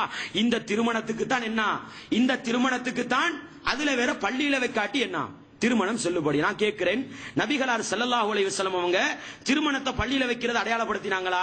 நாங்க ஜனாசாட பாடத்துல பார்த்தோம், பள்ளியில ஒரு பகுதியா இருந்தது, அதுக்கு ஜனாசா வைக்கிறதுக்கு ஒரு இடம் இருந்தது, தொழுவிக்கிறதுக்கு ஒரு இடம் இருந்தது. அது மாதிரி திருமணம் நடத்துறத நபிகளார் பள்ளியில காட்டினாங்களா? ரசூலுல்லாஹி ஸல்லல்லாஹு அலைஹி வஸல்லம் அவங்க யுத்த களத்திலிருந்து திரும்பி வரும் பொழுது பாதை நடுவுல வச்சு என்ன செய்யறாங்க, ஒரு பெண்மணியை திருமணம் முடிக்கிறாங்க. யார் அந்த மனைவி? சஃபியா ரதியல்லாஹு நினைக்கிறேன். யுத்த களத்தை முடிச்சுட்டு வரும்பொழுது இடைவெளியில் என்ன செய்யறாங்க, திருமணம் முடிச்சு வைக்கிறாங்க.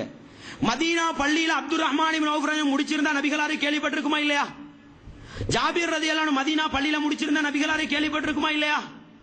இல்ல. அவங்களோட வீட்டுல வச்சிருக்கோம். யாருக்கு? ரசூலுல்லாஹ்க்கே தெரியாது, விளங்குதா? எனவே நீங்க நல்லா விளங்குங்க, பள்ளியில வச்சு ஆடம்பரமா செய்யறது இல்ல. உங்களோட வீட்டுல வைக்கலாம், உங்களோட கடையில வச்சு கொள்ளலாம், விளங்குதா? விளையாட்டு மைதானத்துல வச்சு கொள்ளலாம், எங்கேயும் திருமண ஒப்பந்தம் நடத்தலாம், விளங்குதா? பள்ளியில தான் வைக்கணும்ன்றது என்ன வணக்கமோ மார்க்கமோ இல்லைன்றதையும் ஒரு அடிப்படை எக்ஸ்டர்னல் செய்தியாக நாங்கள் விளங்கிக் கொள்ள வேண்டும். அடுத்த விடயம் என்ன தெரியுமா, திருமணத்தில் நடக்கக்கூடிய இன்னொரு விஷயம்தான் சாப்பாட்டோடு சம்பந்தப்பட்டது. நீங்க நல்லா விளங்குங்க, திருமணம் என்பது வணக்கம்னு பார்த்தோம், அதுல நபிகளாரத்தான் பின்பற்றோம்னு பார்த்தோம். இந்த ரெண்டு அடிப்படையை விளங்கினவங்க நல்லதைத்தானே செய்யறோம் என்ன செய்யப்படா, நினைச்சதெல்லாம் செய்ய போக கூடாது, நபிகளார் செஞ்ச முறையோட போயிடணும். எனவே இஸ்லாமிய திருமணத்தில் நபிகளார் காட்டி கொடுத்தது அவுலிம் வலவு பிசாத்தின், ஒரு ஆட்டையாவது அறுத்து சாப்பாடு குறைஞ்சதை காட்டி கொடுத்தாங்க ரசூலுல்லாஹ், விளங்குதா? வசதி இருந்தா சாப்பாடு கொடுங்க, அதுல தடை இல்ல, விளங்குதா? வசதி இல்லாத நீங்க தலைக்கு மேல போட்டுக்கிட்டு கடன் வாங்கிக்கிட்டு வட்டி வாங்கிக்கிட்டு என்ன செய்யாதீங்க, உங்களோட வசதிக்கேற்ப சாப்பாடு போடுங்க. இன்னைக்கு எங்கட சமூகம் எப்படி தெரியுமா பழகிருக்கு, ஊர் பெருமை, ஊர் பெருமை. ஏன்னா ஊர் பெருமைக்கு மாவடிச்சா மாவு இடிக்கிறவன் கைதான் வலிக்குமாம், விளங்குதா? மாவு தூளாவினா போதும், அரிசி தூளாவினா மாவாகும், மாவை போட்டுக்கிட்டு கைதான் வலிக்கும், அப்படிதானே? அது மாதிரிதான் என்ன செய்யறது, ஏண்ட கல்யாணத்தை 10 பேர் புகழாட்டி சரி வராதே, நமக்கு சும்மா நோமலாச்சி இவர் பெருசா செய்யறது, செஞ்சு முடிஞ்ச அக்கௌண்ட பார்த்தா 1 லட்சம் கடன், எங்கதான் போகணும், வட்டி தான் எடுக்கணும், விளங்குதா? தேவையில்லாத வேலையை செஞ்சு கஷ்டத்திலையும் கை சேதத்திலையும் போயிடாதீங்க, விரலுக்கேற்ற வீக்கம் வேணும்னு சொல்லுவாங்க. எனவே உங்களுக்கு இருக்கிற அப்துர் ரஹ்மான் இப்னு அவுஃப்ன்றவங்க ஒரு பணக்கார நபித்தோழர், விளங்குதா? இருந்ததுல செல்வாக்குள்ளவங்க, அவங்கள பார்த்தே ரசூலுல்லாஹ் தெரியுமா சொல்றாங்க, அவுலிம் வலவு பிஸ, ஒரு ஆட்டை அறுத்தாவது என்ன செய், சாப்பாட்டை போடுன்ற அளவுக்கு தான் நபிகளார் அறிவுரை இருந்தது. நபிகளார் வலிமாவை பத்தி பார்க்கிறோம். நபிகளார் ஸல்லல்லாஹு அலைஹி வஸல்லம் வலிமா போட்டாங்களாம். நபிகளார் போட்ட வலிமால பெரிய வலிமா என்ன தெரியுமா? அனஸ் ரலியல்லாஹு சொல்றாங்க, நபிகளார் மனைவிமார்களுக்கு கொடுத்த வலிமாக்களில் மிகப்பெரிய வலிமா தெரியுமா? கமா அவுலமா அலா ஸைனப, ஸைனபுக்கு வலிமா போட்ட மாதிரி வேற யாருக்கும் வலிமா போடல. ஸைனப் ரது எனக்கு என்ன தெரியுமா வலிமா? அவுலம பிஷாத்தின், ஒரு ஆட்டார்த்து சாப்பாடு போட்டாங்க. நபிகளார் 10 திருமணம் முடிச்சாங்க. கதீஜா நாயை விடுங்க, இஸ்லாத்துல 10 திருமணம் முடிச்சாங்க. எல்லா பெண்மணிகளுக்கும் நபிகளார் வலிமா கொடுத்தாங்க. விளங்குதா? இந்த வலிமாக்களில் எல்லாம் பெரிய வலிமா தெரியுமா எது? நம்ம தான் ரெஸ்பெக்ட பாக்குறோம். பாக்குறேன்டா நபிகளார் ரெஸ்பெக்ட் பார்த்திருக்கணும். எந்த அளவுக்கு நபிகளா சொன்னாங்க தெரியுமா? ஆரம்ப கட்டம் யாராவது மௌத்தா போயிட்டா ரசூலா வந்து சொல்லுவ கேட்பாங்களாம், கடன் இருக்குதாப்பான்னு கேட்பாங்களாம். டைம் முடியுதா? அல்லாஹ் அக்பர். கடன் இருக்குதான்னு கேட்பாங்களாம். கடன் இருந்தா நான் தொழிக்க மாட்டேன், நீங்களே தொழிச்சுக்கோங்கன்னு வாங்கலாம். ஒரு கட்டத்தில் தெரியுமா சொன்னாங்க, நீங்க கடன் இருந்தால் எனக்கிட்ட வாங்க, நான் கடனை கட்டுறேன். விளங்குதா? அப்படின்ற காலம் ரசூலுல்லாஹ்க்கு வந்தது. இந்த அளவுக்கு செல்வ செழிப்போடு வாழ்ந்த ரசூலுல்லாஹ்வோட வலிமா எல்லாம் பார்த்தா, இன்னொரு பெண்மணிக்கு ரசூலுல்லாஹ் வலிமா கொடுக்கறாங்க. எப்படி தெரியுமா வலிமா? கஞ்சி, ஈச்சம்பழத்தையும் கோதுமையும் போட்டு பிரட்டி ஐஸ்ன்ற ஒரு வகை கஞ்சி வகை உண்டு. இதுதான் வலிமா ரசூலுல்லாஹ்வோட. இன்னொரு கட்டம் ரசூலுல்லாஹ் வலிமா கொடுக்கொண்டும் இல்ல, அந்தந்த சஹாபாக்களுக்கு கொண்டு வந்து போடுங்கப்பா இந்த விரிப்புல, இதுதான் என்ற வலிமா. இந்த அளவுக்கு ரசூலுல்லாஹ் வலிமாவை சொஃப்டா தான் நடத்தினாங்க. நம்ம ஊர் பெருமைக்கு என்ன செய்யறோம்? எனவே வசதி இருந்தா கொடுங்க. நான் சொல்றது இல்லாத நீங்க தலைக்கு மேல என்ன செய்யாதீங்க, பாரம் போட்டுக்கணும். ஏன் தெரியுமா? வசதி உள்ள நபித்தோளுக்கு நபிகளா சொன்ன ஒரு ஆட்டார்த்து சாப்பாடு போடு, குறைஞ்சதை ரசூலுல்லாஹ் சொன்னாங்க. எனவே நம்ம குறைஞ்சதுல இருந்து போவோம். குறைஞ்சதுல பெஸ்ட்டுக்கு பெருசா இருந்து வரப்படா. பெஸ்ட்டுக்கு நம்ம 100 சாங் கொடுப்போமா, 75 50 ஆண்டு போகாம 10 கொடுப்போமா, 20 கொடுப்போமா, அப்படி போங்க. நீங்க விளங்குதா? உங்களோட பொருளாதார மட்டத்துக்கு எது வருமோ அதை கொடுத்தா நிறைய பிரச்சனைகளுக்கு தீர்வு காணும். விளங்குதா? நான் பின்னால சொல்றேன். இன்னொரு விஷயத்தை சொல்லுவாங்க, ரசூலுல்லாஹ் ஃபாத்திமா நாயகிக்கு வலிமா பெண் வீட்டு சாப்பாடு கொடுத்தாங்களாம். ரசூலுல்லாஹ் கொடுத்தாங்களா? புகாரில பாருங்க 1983 1983 பாருங்க, அலி ரலியல்லாஹு அன்ஹு அவங்க சொல்றாங்க, எனக்கு யுத்த களத்தில் கிடைத்த கனிமத்து பொருளில் ஒரு ஒட்டகம் ஒரு குதிரை எனக்கு கிடைத்தது. ஒரு குதிரை கிடைச்சுதான். அவங்க ஒரு யூதனோட ஒரு ஒப்பந்தம் செஞ்சிருக்கிறாங்க, ஏண்ட திருமணத்தண்டு நான் வலிமா கொடுப்பேன் தானே, அந்த நேரத்துக்கு நீ என்னோட கொஞ்சம் வரணும். இந்த இலந்தை இலை வியாபாரிகள் இருக்கிறாங்களாம், அவங்களுக்கு போய் இலந்தை இலையை வித்து அதனால வர சல்லியால நான் என்ன செய்யணும், வஸ்தஈன பிஹி ஃபீ வலிமத்தி உருசி, ஏண்ட கல்யாண சாப்பாடு வலிமா இருக்குதே அதுக்கு அதனால உதவி பெறணும்னு யார் சொல்றா? எப்படி ஹதீஸ்ல வரத பாருங்க. அலி ரலியல்லாஹு அன்ஹு ஃபலம்மா அரத்து அன் அபுத்தனிய பி ஃபாத்திமா, ஃபாத்திமாவோடு குடும்ப வாழ்க்கை நடத்துறதுக்கு நான் நினைச்ச நேரத்துல நான் அந்த யூதனோட ஒரு ஒப்பந்தம் செஞ்சிருந்தேன், நீ என்னோட வா, நாங்க இந்த இலந்தை இலை விக்கிறவங்க இருக்கிறாங்க தானே, அவங்கள்ட்ட போய் இலந்தை இலையை வாங்கி அதை கொண்டு வந்து வித்து அதனால வர சல்லி கிடைக்குமே, அதை வச்சு நான் வஸ்தஈன பிஹி ஃபீ வலிமத்தி உருசி, புகார்ல வர செய்தி. எனவே அலி ரலியல்லாஹு அன்ஹு தான் என்ன செஞ்சாங்க, வலிமா கொடுத்தாங்கிறதுக்கு என்ன இருக்கு? எனவே நபிகளார் கொடுத்தது வலிமா, நபிகளார் மகளுக்கு கொடுத்தது வலிமா. ஏற்கனவே பார்த்தோம் அப்துர் ரஹ்மான் இப்னு அவுஃப் அவர்களுக்கு நபிகளார் சொல்லிக் கொடுத்தது என்ன? வலிமா. எனவே சொல், செயல், அங்கீகாரம், சஹாபாக்கள் நடைமுறை எல்லாம் எதுக்கு தான் இருக்கு? வலிமாக்கு தான் இருக்கு. விளங்குதா? இதெல்லாம் தாண்டி போய் நாங்க இன்னொரு சாப்பாட்டுக்கு போறோமே, அது என்ன சாப்பாடு? பெண் வீட்டு சாப்பாடு. நன்றாக விளங்கி இன்னொரு ஹதீஸை நீங்க விளங்கினா இன்னொரு கேள்விக்கு பிறகு பதிவு சொல்லுவோம். நம்ம இந்த வலிமாவையோ பெண் வீட்டு சாப்பாடு செய்யறதுக்கு என்ன காரணம் கேட்கிறேன்? பெருசா செய்யறதுக்கு என்ன தெரியுமா காரணம்? குடும்பம் பெருசி, குடும்பம் பெருசி, எல்லாம் சேர்த்துக் கொள்ளணும். அதுக்கு என்ன, ஒரு சாரார் பெண் வீட்டு சாப்பாடு தனியா கொடுக்கறாங்க, ஏன் பொம்புடையிட குடும்பம் பெருசாம். இன்னொரு சாரார் நம்ம பொன் வீட்டு சாப்பாடு கொடுத்தா சரியில்லையே, அதனால என்ன செய்வோம், நாங்க மாப்பிளைக்கு கொஞ்சம் கொடுத்து அறவாசி கொடுத்து முட்டு கொடுக்கிறோம். முதுகெலும்பு இல்லாத மாப்பிளைக்கு முட்டு கொடுக்கிறது ஏன்னா ஜாயிண்ட் சாப்பாடு. அல்லாஹு அக்பர். ஏன் இது வருது? எங்கட குடும்பம் பெருசி, நாங்களும் 20 சாணு கால் இருக்கிறோம், 20 கொடுத்தா போதா 40 கொடுங்க, நாங்க அறவாசி தாரோம், இந்த ஜாயிண்ட் சாப்பாடு. நன்றாக விளங்குங்கள், திருமண சாப்பாட்டுக்கும் திருமணத்துக்கும் குடும்பத்துக்கும் சம்பந்தம் இல்லை. இதை நீங்க விளங்கினா போதும். நான் ஒரு ஹதீஸ் சொல்றேன், உங்களுடைய விருந்துக்கு அழைக்கப்படக்கூடியவர்கள் யார் என்றதை விளங்கினா குடும்பத்தை வச்சு நாங்க பொன்வெடி சாப்பாடும் கொடுக்க மாட்டோம், ஜாயிண்ட் கொடுக்கவும் மாட்டோம், வலிமா விரலுக்கேத்த தீக்கத்தை செஞ்சுட்டு போயிடுவோம். விளங்குதா? நபிகளார் சொன்ன ஹதீஸ பாருங்க.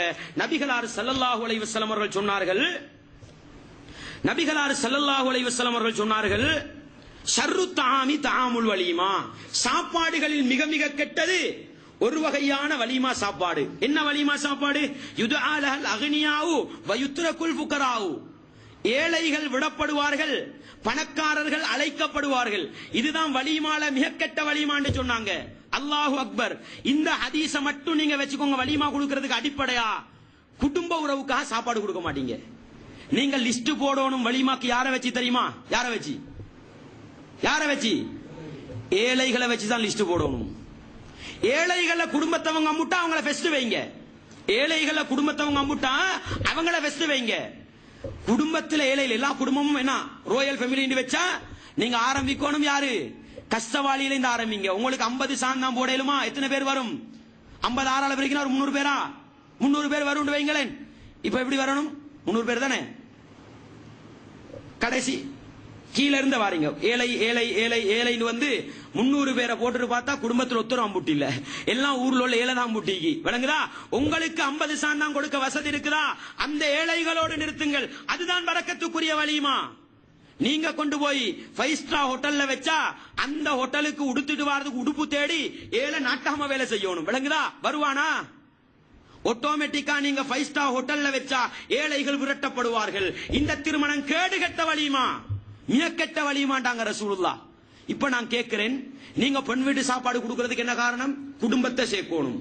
குடும்பத்தை சேருங்க. சும்மா கிழமையில ஒரு சாப்பாடு போடுங்க குடும்பத்துக்கு, மாசத்துல ஒரு சாப்பாடு போடுங்க குடும்பத்துக்கு. திருமண சாப்பாட்டுல யாரை சம்பந்தப்படுத்தாதீங்க, குடும்பத்தை, அதுல ஏழைகளை சம்பந்தப்படுத்துங்கள். விளங்குதா? எனவே இந்த ஹதீஸை நீங்க நடைமுறைப்படுத்தினா குடும்பம் பெருசே, எனவே பெண் வீட்டு சாப்பாடு முற்றுப்புள்ளி. குடும்பம் பெருசே, எனவே ஜாயிண்ட் சாப்பாடு முற்றுப்புள்ளி. ஏன்? குடும்பத்துக்கு சாப்பாடு அல்ல பெண் வீட்டு வலிமா சாப்பாடு. ஏழைகளுக்குரிய சாப்பாடு எது? விளங்குதா உங்களுக்கு? எனவே அன்பான் இஸ்லாமிய சகோதரர்களே, திருப்பியும் இந்த இடத்தில் சொல்லிக் கொள்கிறேன், நீங்கள் நபிகளாரை நேசித்து இஸ்லாமிய திருமணம் நடத்துபவர்களாக இருந்தால் உங்களுடைய திருமண சாப்பாடாக வலிமா இருந்து கொள்ளட்டும். அந்த வலிமாவுக்கு அழைக்கப்படக்கூடியவர்களாக ஏழைகள் இருக்கட்டும். முதன்மை ஏழைகளுக்கு. ஏழைகளை தாண்டியும் கொடுக்கிற அளவுக்கு பொருளாதாரம் தான் குடும்பத்தை சேருங்க. எனவே குடும்பம் குடும்பம் என்று சொல்லிக் கொண்டு பெண் வீட்டு சாப்பாடுக்கும் ஜாயிண்ட் சாப்பாட்டுக்கும் போறதுதான் அடிப்படை தவறுனதை என்ன செஞ்சுக்கோங்க, விளங்கிக்கோங்க. விளங்கிட்டா? இரண்டாவது, இந்த பெண் வீட்டு சாப்பாட்டை பொறுத்தவரையில் அதுக்கு என்ன அடிப்படை? ரசூலுல்லாஹ் வாழ்க்கை வழிமுறையில சான்றுகள் இருக்குதா? நபிகளார் 1க்கு 10 திருமணம் முடிச்சாங்க. என்ன ஒன்றுக்காவது கொடுத்திருந்தா என்ன ஆட்டோமேட்டிக்கா முடிஞ்சது. கொடுக்கல. நபிகளார் காலத்துல ரசூலா 3 பொம்பளை புள்ளகளுக்கு கல்யாணம் முடிச்சு கொடுத்தாங்க. அப்படித்தானே? நபிகளார் 3 பொம்பளை புள்ளகளுக்கு பொன் வீட்டு சாப்பாடு போட்டாங்களா? ஒரு சான்று. எத்தனையோ சஹாபாக்களுக்கு திருமணம் முடிச்சுன்னா ரசூலா முடிச்சு கொடுத்ததுக்கு ஆதாரம் இல்ல, அந்த கட்டத்துல இருந்தாங்க, அங்கீகரிச்சாங்க ரசூலுல்லாஹ். அவங்க பெண் வீட்டு சாப்பாடு கொடுத்தாங்களே, கொடுக்க சொன்னாங்களே, ஒன்றும் இல்லையே, செயலும் இல்ல, சொல்லும் இல்ல, அங்கீகாரமும் இல்ல. அப்படி இல்லாத ஒன்று எப்படி வந்தது? இதான் பிரச்சனை. நிறைய பேர் இப்படி ஒரு கேள்வி, நபிகளார் செய்யாததை ஏன் நாங்க செய்யணும்? இது மட்டும் கேள்வியாக இருந்தா நல்லதுதானே போங்க. நாங்க சொல்கிறோம், பெண் வீட்டு சாப்பாட்டை பொறுத்தவரையில் நபிகளார் செய்யவில்லை என்பது முதலாவது. இரண்டாவது என்ன தெரியுமா? இது எங்கிருந்து வந்தது? மாற்று மத கலாச்சாரத்திலிருந்து வந்தது. நான் உங்களுக்கு ஆதாரம் சொல்றேன். 2004 காலப்பகுதியில 8ஆம் வகுப்புக்கு போடப்பட்ட சமூக கல்வி பாடத்தை எடுத்து அதுல நீங்க சமூக கட்டமைப்பு, இலங்கையில் இருந்த சமூக கட்டமைப்பு என்ற பாடத்தை பாருங்க. அதுல திருமணத்துல 3 முறையை போட்டிருக்கிறாங்க. அதுல ஒரு முறை என்ன, இந்த பெண் வீட்டு அழைப்பு விருந்தோட வைக்கிறது தான், மாப்பிள்ளை போய் பொம்பளை வீட்டுல இருக்கிறது தான். அதெல்லாம் அப்படியே காப்பி அடிச்சு செய்யறாங்க. விளங்குதா? எனவே நீங்க விளங்க, பெண் வீட்டு சாப்பாடு நபிகளார் செய்யலன்றது உண்டு. இரண்டாவது, அது மாற்று மத கலாச்சாரம். நபிகளார் செய்யலன்ற அடிப்படையிலையும் இஸ்லாமிய திருமணம் செய்பவர்கள் விட வேண்டும். மாற்று மத கலாச்சாரம் என்ற அடிப்படையில் முஸ்லீம்கள் விட வேண்டும். 2 அடிப்படையிலும் விடணுமா இல்லையா? எங்களுக்கு லேசி, நாங்க இஸ்லாமிய திருமணம் செய்யறவங்க தானே, எங்களுக்கு பெண் வீட்டு சாப்பாடு விடுறது லேசி. நாங்க எங்கட கலாச்சார முறைப்படித்தான் திருமணம் செய்யறோண்டாலும் மாற்று மத கலாச்சாரத்தை கொண்டு பூத்தேலுமா? எனவே எந்த அடிப்படையில பார்த்தாலும் இந்த திருமணத்துக்கு அடிப்படையில், சாப்பாட்டுக்கு அடிப்படை இல்லைன்றத நாங்க விளங்கிக் கொள்ளணும்.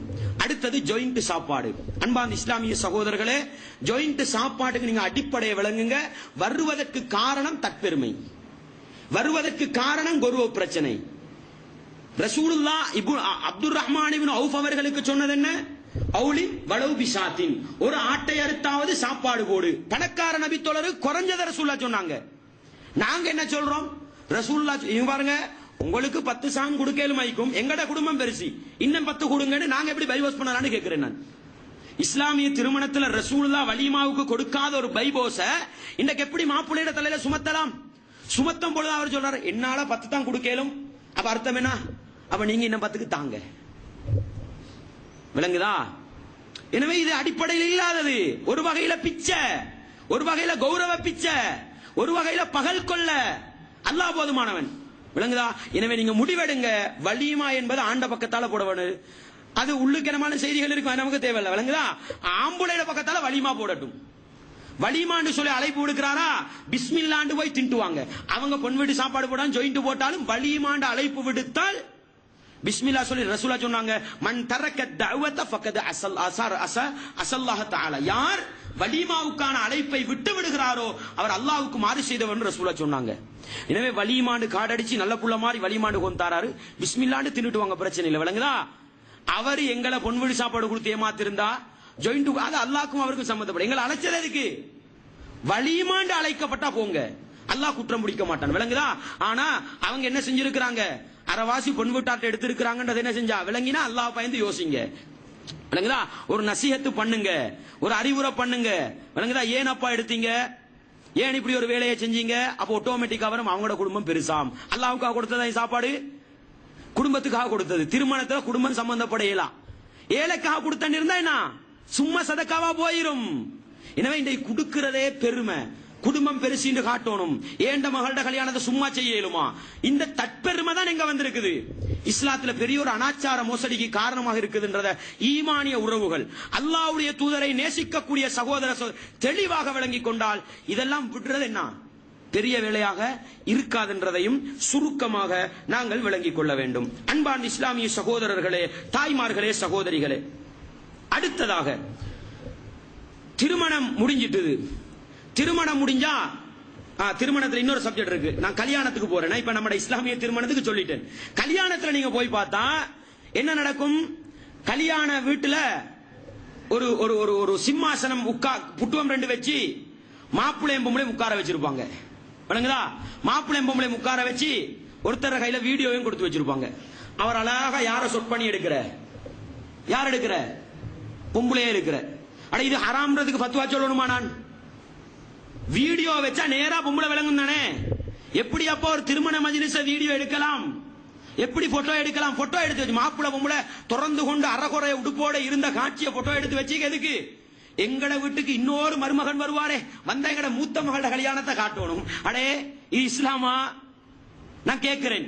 கல்யாண போட்டோ வந்தா எல்லாரும் சிரிச்சு சிரிச்சு பாக்குறீங்களே, இதுக்கு பார்வையை தாழ்த்த கூடாதா? ரோட்ல போற பொம்பளைய கண்டா மட்டும் தானே பார்வை தாழ்த்தணும், போட்டோல வந்தா பார்வை தாழ்த்த தேவையில்லையோ? என்ன அனாச்சாரத்தை செய்றீங்க நீங்க? எனவே இப்படி ஆம்பளை பொம்பளை உட்கார வச்சு போட்டோ எடுக்கிறது இஸ்லாத்துல இல்ல. இன்னொரு பக்கம் சுத்த ஹராத்துக்கு வழிவகுக்கக்கூடியது. அடுத்தது என்ன தெரியுமா? நான் சொல்றது உங்களுக்கு கலாச்சார மோசடி, சமூக சீரழிவு. விளங்குதா? நீங்க பாப்பீங்க, இலங்கையில பெரிய ஒரு கம்பெனி இருக்குது. அந்த கம்பெனில ஆம்பளை பொம்பளை எல்லாம் வேலை செய்யறாங்க. வேலை செஞ்சு போட்டு கடைசி வருஷ முடிவுல எங்கட பழைய ஸ்டாஃப்னு ஒரு போட்டோ எடுப்பாங்க. எப்படி எடுப்பாங்க? நாகரிகம் ஒன்று இருக்கு. எப்படி தெரியுமா? ஆம்பளை உண்டு, பொம்புளை உண்டு, ஆம்பளை உண்டு, பொம்புளை உண்டு. முஸ்லிம் பாடசாலையில மீதுதான், சிங்கள பாடசாலை மீதான், முஸ்லிம் கம்பெனில மீதான், எல்லா இடத்துல மீதான். யார் இந்த கலாச்சாரத்தை கொண்டு வந்தது? ஆம்பளை உண்டு, பொம்புளை உண்டு. ஆம்பளைய வேறையா போட்டோ பிடி, பொம்பளைய வேற போட்டோ பிடி. என்ன பிரச்சனை? போட்டோ நான் அங்கீகரிக்கல. விளங்குதா? நான் சும்மா சொல்றேன். மாற்று மதத்தவர்கள் செய்யறதா? ஆம்பளை வேறையா பொம்பளை வேறையா பிடி. எந்த அளவுக்கு ஆச்சரியம். சில ஸ்கூல்ல வந்து 2 முஸ்லிம் டீச்சர்மார், இவங்களை இடைக்கிட வைக்கல தானே, அவங்கள நடுவுல வச்சு 2 பக்கம் மாம்புல. இப்படி எல்லாம் ஆச்சரியமா கூத்து நடக்கும்.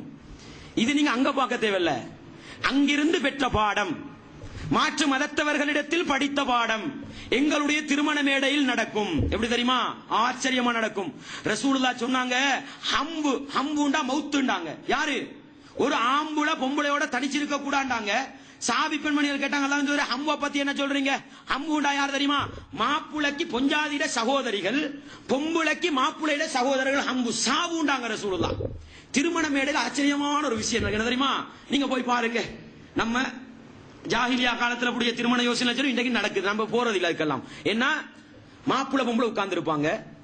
மாப்புளையிட பக்கத்துல பொம்புளையிட சகோதரிகள், பொம்புளையிட பக்கத்துல மாப்புளையிட சகோதரர்கள். ஆச்சரியமான ஒரு கலாச்சாரம், முஸ்லிம் கலாச்சாரம், இஸ்லாமிய திருமணம். விளங்குதா? இன்னொரு பக்கம் என்ன? மாப்புளையிட சாட்சிமாறு, இந்த மாப்பிள்ளையிட சாட்சிமாறு பிரச்சனை இல்லையே, மாப்பிள்ளையிட சாட்சிமாறு மாமாமாறு. யாருக்கு மகரம்? மனைவிக்கு மகரம். மகரம் அவட பக்கத்துல இது கொண்டு பேஸ் கொடுக்கிறார் போட்டோக்கு. இவங்கட சாட்சி மாமிமாறு யார பக்கத்துல? மாப்பிள்ளையிட பக்கத்துல பேஸ் கொடுக்குறாங்க போட்டோ. அல்லாஹு அக்பர். எந்த கலாச்சாரம் கேட்கிறேன் நான். அல்லாஹ் அல் குர்ஆனிலே சொல்கிறான், குல் நபியே நீங்கள் சொல்லுங்கள், லில் முஃமினீன யகுத்து மின் அப்சாரிஹிம், அவங்க அவங்களோட பார்வைகளை தாழ்த்தட்டும். ஆம்பளை பொம்பளை ரெண்டு பேருக்கும் ஓடர். ஆனா இந்த குர்ஆன் வசனத்தை கிழிச்சு வீசுற அளவுக்கு அற்புதமான ஒரு வேலை இஸ்லாமிய திருமண மேடைகளில் நடக்கிறது. இந்த திருமணத்துக்கு போகலுமா? அல்லாஹ் என்ன சொல்கிறான்? வகத் நஸல அலைக்கும் ஃபில் கிதாபி அன் இதா சமீதும் ஆயாத்தில்லாஹி யுக்ஃபரு பிஹா வ யுஸ்ஸல்ஸு பிஹா ஃபலா தக்உது மஅஹும். நபியே, உங்களுக்கு வேதத்தில் இறக்கப்பட்ட செய்தி என்ன தெரியுமா? அல்லாஹ்வுடைய வேத வசனங்கள் புறக்கணிக்கப்படுகிற இடம், நிராகரிக்கப்படுகிற இடங்களுக்கு சென்றால் அவர்களோடு உட்கார வேண்டாம். இல்ல நாங்க தின்னத்தானே போனோம், தின்னுட்டு வந்தா குற்றம் கிடைக்காதோ? அவங்க மேல வேண்டிய கலாச்சாரத்தை நாம் கீழே நம்ம பானல்ல நல்லா விளங்குதே, கூத்து காட்டுறது விளங்குதே, உனக்கு தின்ட்டு வரையிலுமா ஒரு முட்டை? நீங்கள் அவர்களோடு அமர்ந்தால் இன்னக்கும் இதம் மிகுலுகும், நீங்களும் அவங்கள போலதான் அல்லாஹ் சொல்றான். எனவே நேரடியாக ஒரு குர்ஆன் வசனம் கிழித்து வீசப்படுகிற இடம் இந்த திருமண மேடைகள். இஸ்லாமிய கலாச்சாரம் இல்லாத பகிஷ்கரிக்க வேண்டும், ஒதுக்கி தள்ள வேண்டும். அடுத்தது பாருங்க, ஒரு மணமகள் மாப்பிள்ளை வாப்பாட வீட்டுல வாழும் பொழுது அபாயாவோட தான் வாழ்ந்திருப்பாள். ஆனா அல்லாஹு அக்பர், ஆச்சரியம், அந்த உடுப்புக்கு மட்டும் 1 லட்சம் செலவழிச்சு உடுப்பாட்டுறாங்க. உடுப்பாட்டுறதுக்கு 10,000 கூலி. என்னடா ஓண்ட மகளுக்கு உடுக்க தெரியாதா? நான் கேட்கிறேன், ஓண்ட மகளுக்கு மேக்கப் பண்ணி உடுக்க தெரியாதா? ஓண்ட மகளுக்கு சாரி உடுக்க தெரியாதா? ஓண்ட மகளுக்கு ஒரு கிட்ட உடுக்க தெரியாதா? எல்லாம் தெரியுது. திருமணம் வந்தா என்ன? ஏண்ட மகளுக்கு உடுப்பாட்டுறதுக்கு ஒரு பொம்புல, லிப்டிக்கு பூசுறதுக்கு ஒரு பொம்புல, குளிப்பாட்ட எல்லாத்துக்கும் சல்லி. நபிகளா சொன்ன குலு வஷ்ரபு வலா துஸ்ரிஃபு இன்னல்லாஹ லா யுஹிப்புல் முஸ்ரிஃபின். உண்ணுங்கள், பருகுங்கள், வீண் விரயம் செய்ய வேண்டாம், எல்லை மீறி செலவழிக்க வேண்டாம். அல்லாஹ் வீண் விரயம் செய்பவர்களை விரும்புவதில்லை. அல்லாஹ் விரும்பாட்டி கூட இன்னொரு கட்டத்தில் விரும்புறான்னு சொல்லலாம். விளங்குதா? நபிகளாரை பாட்டல்லா சொல்கிறான், வலா துபத்தில், நபியே நீங்கள் வீண் விரயம் செய்ய வேண்டாம். இன்னல் முபத்திரீன கானு இஹ்வான ஷயாத்தீன், வீண் விரயம் செய்பவர்கள் ஷைத்தானின் உடம்பிறப்பு சகோதரர்கள். அல்லாஹ் பாதுகாக்க வேண்டும். ஷைத்தாண்ட தொழிலை செய்யறவங்க யாரு? பொம்புல உடுப்பாட்டுறதும் சரி, உடுப்பாட்ட சொல்றவங்களும் சரி, அதுக்கு சல்லி கொடுக்கிற வாப்பாமாரும் சரி, எல்லாம் ஷைத்தாண்ட கூட்டாளிகள். விளங்குதா? சகோதரர்கள். ஷைத்தான பார்க்கணுமா? அங்க பார்த்தா சரி. நான் கேட்கிறேன், உங்களோட மகளை திருமணத்துக்காக வேண்டிய அழகுபடுத்த உடுப்பாட்டத்துக்கு செலவழிச்ச சல்லி, இதுக்கு அல்லாஹ் மறுமையில கேட்டா என்ன பதில் சொல்ல போறீங்க? அல்லாஹ் பயப்படக்கூடாதா? இந்த வீண் விரயத்தை தூக்கி வீசக்கூடாதா? அன்பார்ந்த இஸ்லாமிய சகோதரர்களே, எனவே இப்படி ஒரு பக்கம் அனாச்சாரம் திறந்து விடப்பட்டிருக்கிறது இஸ்லாமிய திருமணங்களில். அல்லாஹ் என்னையும் உங்களையும் பாதுகாக்க வேண்டும். இந்த அனாச்சாரங்களில் சிக்குண்டு சமூகம் சீரழிகிற வேளையில் நானும் நீங்களும் ஈடுபட்டு விடக்கூடாது. அன்பார்ந்த இஸ்லாமிய சகோதரர்களே, அடுத்ததாக மிக முக்கியமாக விளங்க வேண்டிய ஒரு விஷயம், இது அல்லாம உங்களோட வீடுகள்ல ஊர்கள்ல ஒவ்வொரு கலாச்சார மோசடிகள் இருக்கும். இதெல்லாம் நீங்க பார்த்து என்ன செய்யணும்? அடையாளப்படுத்தணும். இது போன்ற செயல்கள் நடந்தால் அந்த திருமணத்துக்கு நாங்க பைசரிப்பு செய்வோம், நாங்க போக மாட்டோம். எதுக்கு? சமூகத்தை ஒதுங்குறதா நோக்கம், சமூகத்தை கோபம் பிடிக்கிறதா நோக்கம் இல்ல. நாங்க ஒதுங்கினால் திருந்துவாங்கண்டா ஒதுங்கித்தான் திருத்தணும். நாங்க போகலண்டா ஒரு பாவத்தை விடுவாங்கண்டா அப்படி செஞ்சுத்தான் தடுக்க. ரசூலுல்லாஹ் 3 அடையாளத்தை சொன்னாங்க பாவத்தை தடுக்கிறதுக்கு. எனவே நாங்க போகலண்டா உன்னை தடுப்பாங்கண்டா என்ன செய்யணும்? அதை பகிஷ்கரிப்பு செய்துதான் தடுக்க வேண்டும். அடுத்த அற்புதமான ஒரு கலாச்சாரம் இருக்குது. என்ன கலாச்சாரம் தெரியுமா? பகடிவதை. யூனிவர்சிட்டி பல்கலைக்கழகங்கள்லாம் பல பகடிவதை பார்த்தா திருமண இஸ்லாமிய திருமண இல்லங்கள் அதுல போய் பகடிவதை. அல்லாஹு அக்பர். என்ன தெரியுமா? கல்யாணம் முடிச்சா மாப்பிள்ளைய தூக்கிட்டு ஓடுறது 3 நாளைக்கு தாரல்ல. நடக்குதா இல்லையா? பொம்பளைய கொண்டு போய் பொம்புளை கூட்டாளிகள் ஒழிக்கிறது. இன்னும் சில இடங்களுக்கு போனா மாப்பிள்ளையும் பொம்பளையும் இரவைக்கு கட்டில தானே இருக்கணும். அடே ரசூலுல்லாஹ் நல்லவர்கள் கபரில் விசாரணைக்கு பின்னால் இருக்கிற இடத்தில் என்ன சொன்னாங்க தெரியுமா? என்ன சொன்னாங்க தெரியுமா? புதுமாப்பிள்ளை தூங்குவது போன்று தூங்கு. புதுமாப்பிள்ளைக்கு என்ன வரைவிலக்கணம் தெரியுமா? தனக்கு விருப்பமானவர்கள் தான் வந்து எழுப்புவாங்க. நான் கேட்கிறேன், புதுமாப்பிள்ளைக்கு தனக்கு விருப்பமானவங்க யார்? உமாவா? தாத்தமாரா? யாரு? பொம்புல தான் விருப்பமானவங்க. அவ எப்ப விரும்பி எழும்புறாவோ அப்பதான் எழும்புற நேரம். இந்த அளவுக்கு சொன்ன இந்த குடும்ப வாழ்க்கையை கொண்டு போய் ஜனலுக்கால என்ன பிடிக்கிற? தண்ணிய பிடிக்கிற. அல்லாஹு அக்பர். கதவை கலட்டுற. பட்டாச பத்த வச்சு உள்ளுக்கு போடுற பகடி வதையாம், அற்புதமான பகடி வதை. மாப்புள்ள அழகாக உடுத்து வருவாரு, அவிஞ்ச முட்டையை கொண்டு தலையில் அடிக்கிறது.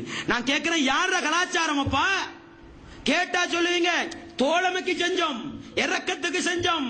நீ இறக்கத்துக்கு செய்யறது பிரச்சனை இல்லப்பா, இது யார கலாச்சாரம் என்று பாரு. இது யார கலா? நான் கேட்கிறேன், காதலர் தினம் கொண்டாடலுமா இல்லதா? காதலர் தினம் கொண்டாடல் நான் கேட்கிறேன் உங்கள்ட்ட. கொண்டாடினா என்ன பிரச்சனை? ஏண்ட உமாவை நான் காதலிக்கிறேன், காதல்ன்ற சொல் நல்ல சொல்.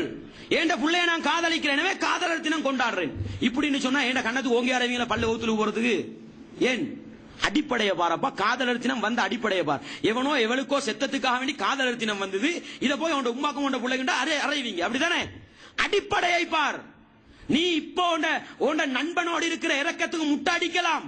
இது யார கலாச்சாரம்? உன்னோடு இருக்கிற நட்பத்துவத்துக்கும் தோழமைக்கும் மாப்பிளைய கடத்தி கொண்டு போகலாம்.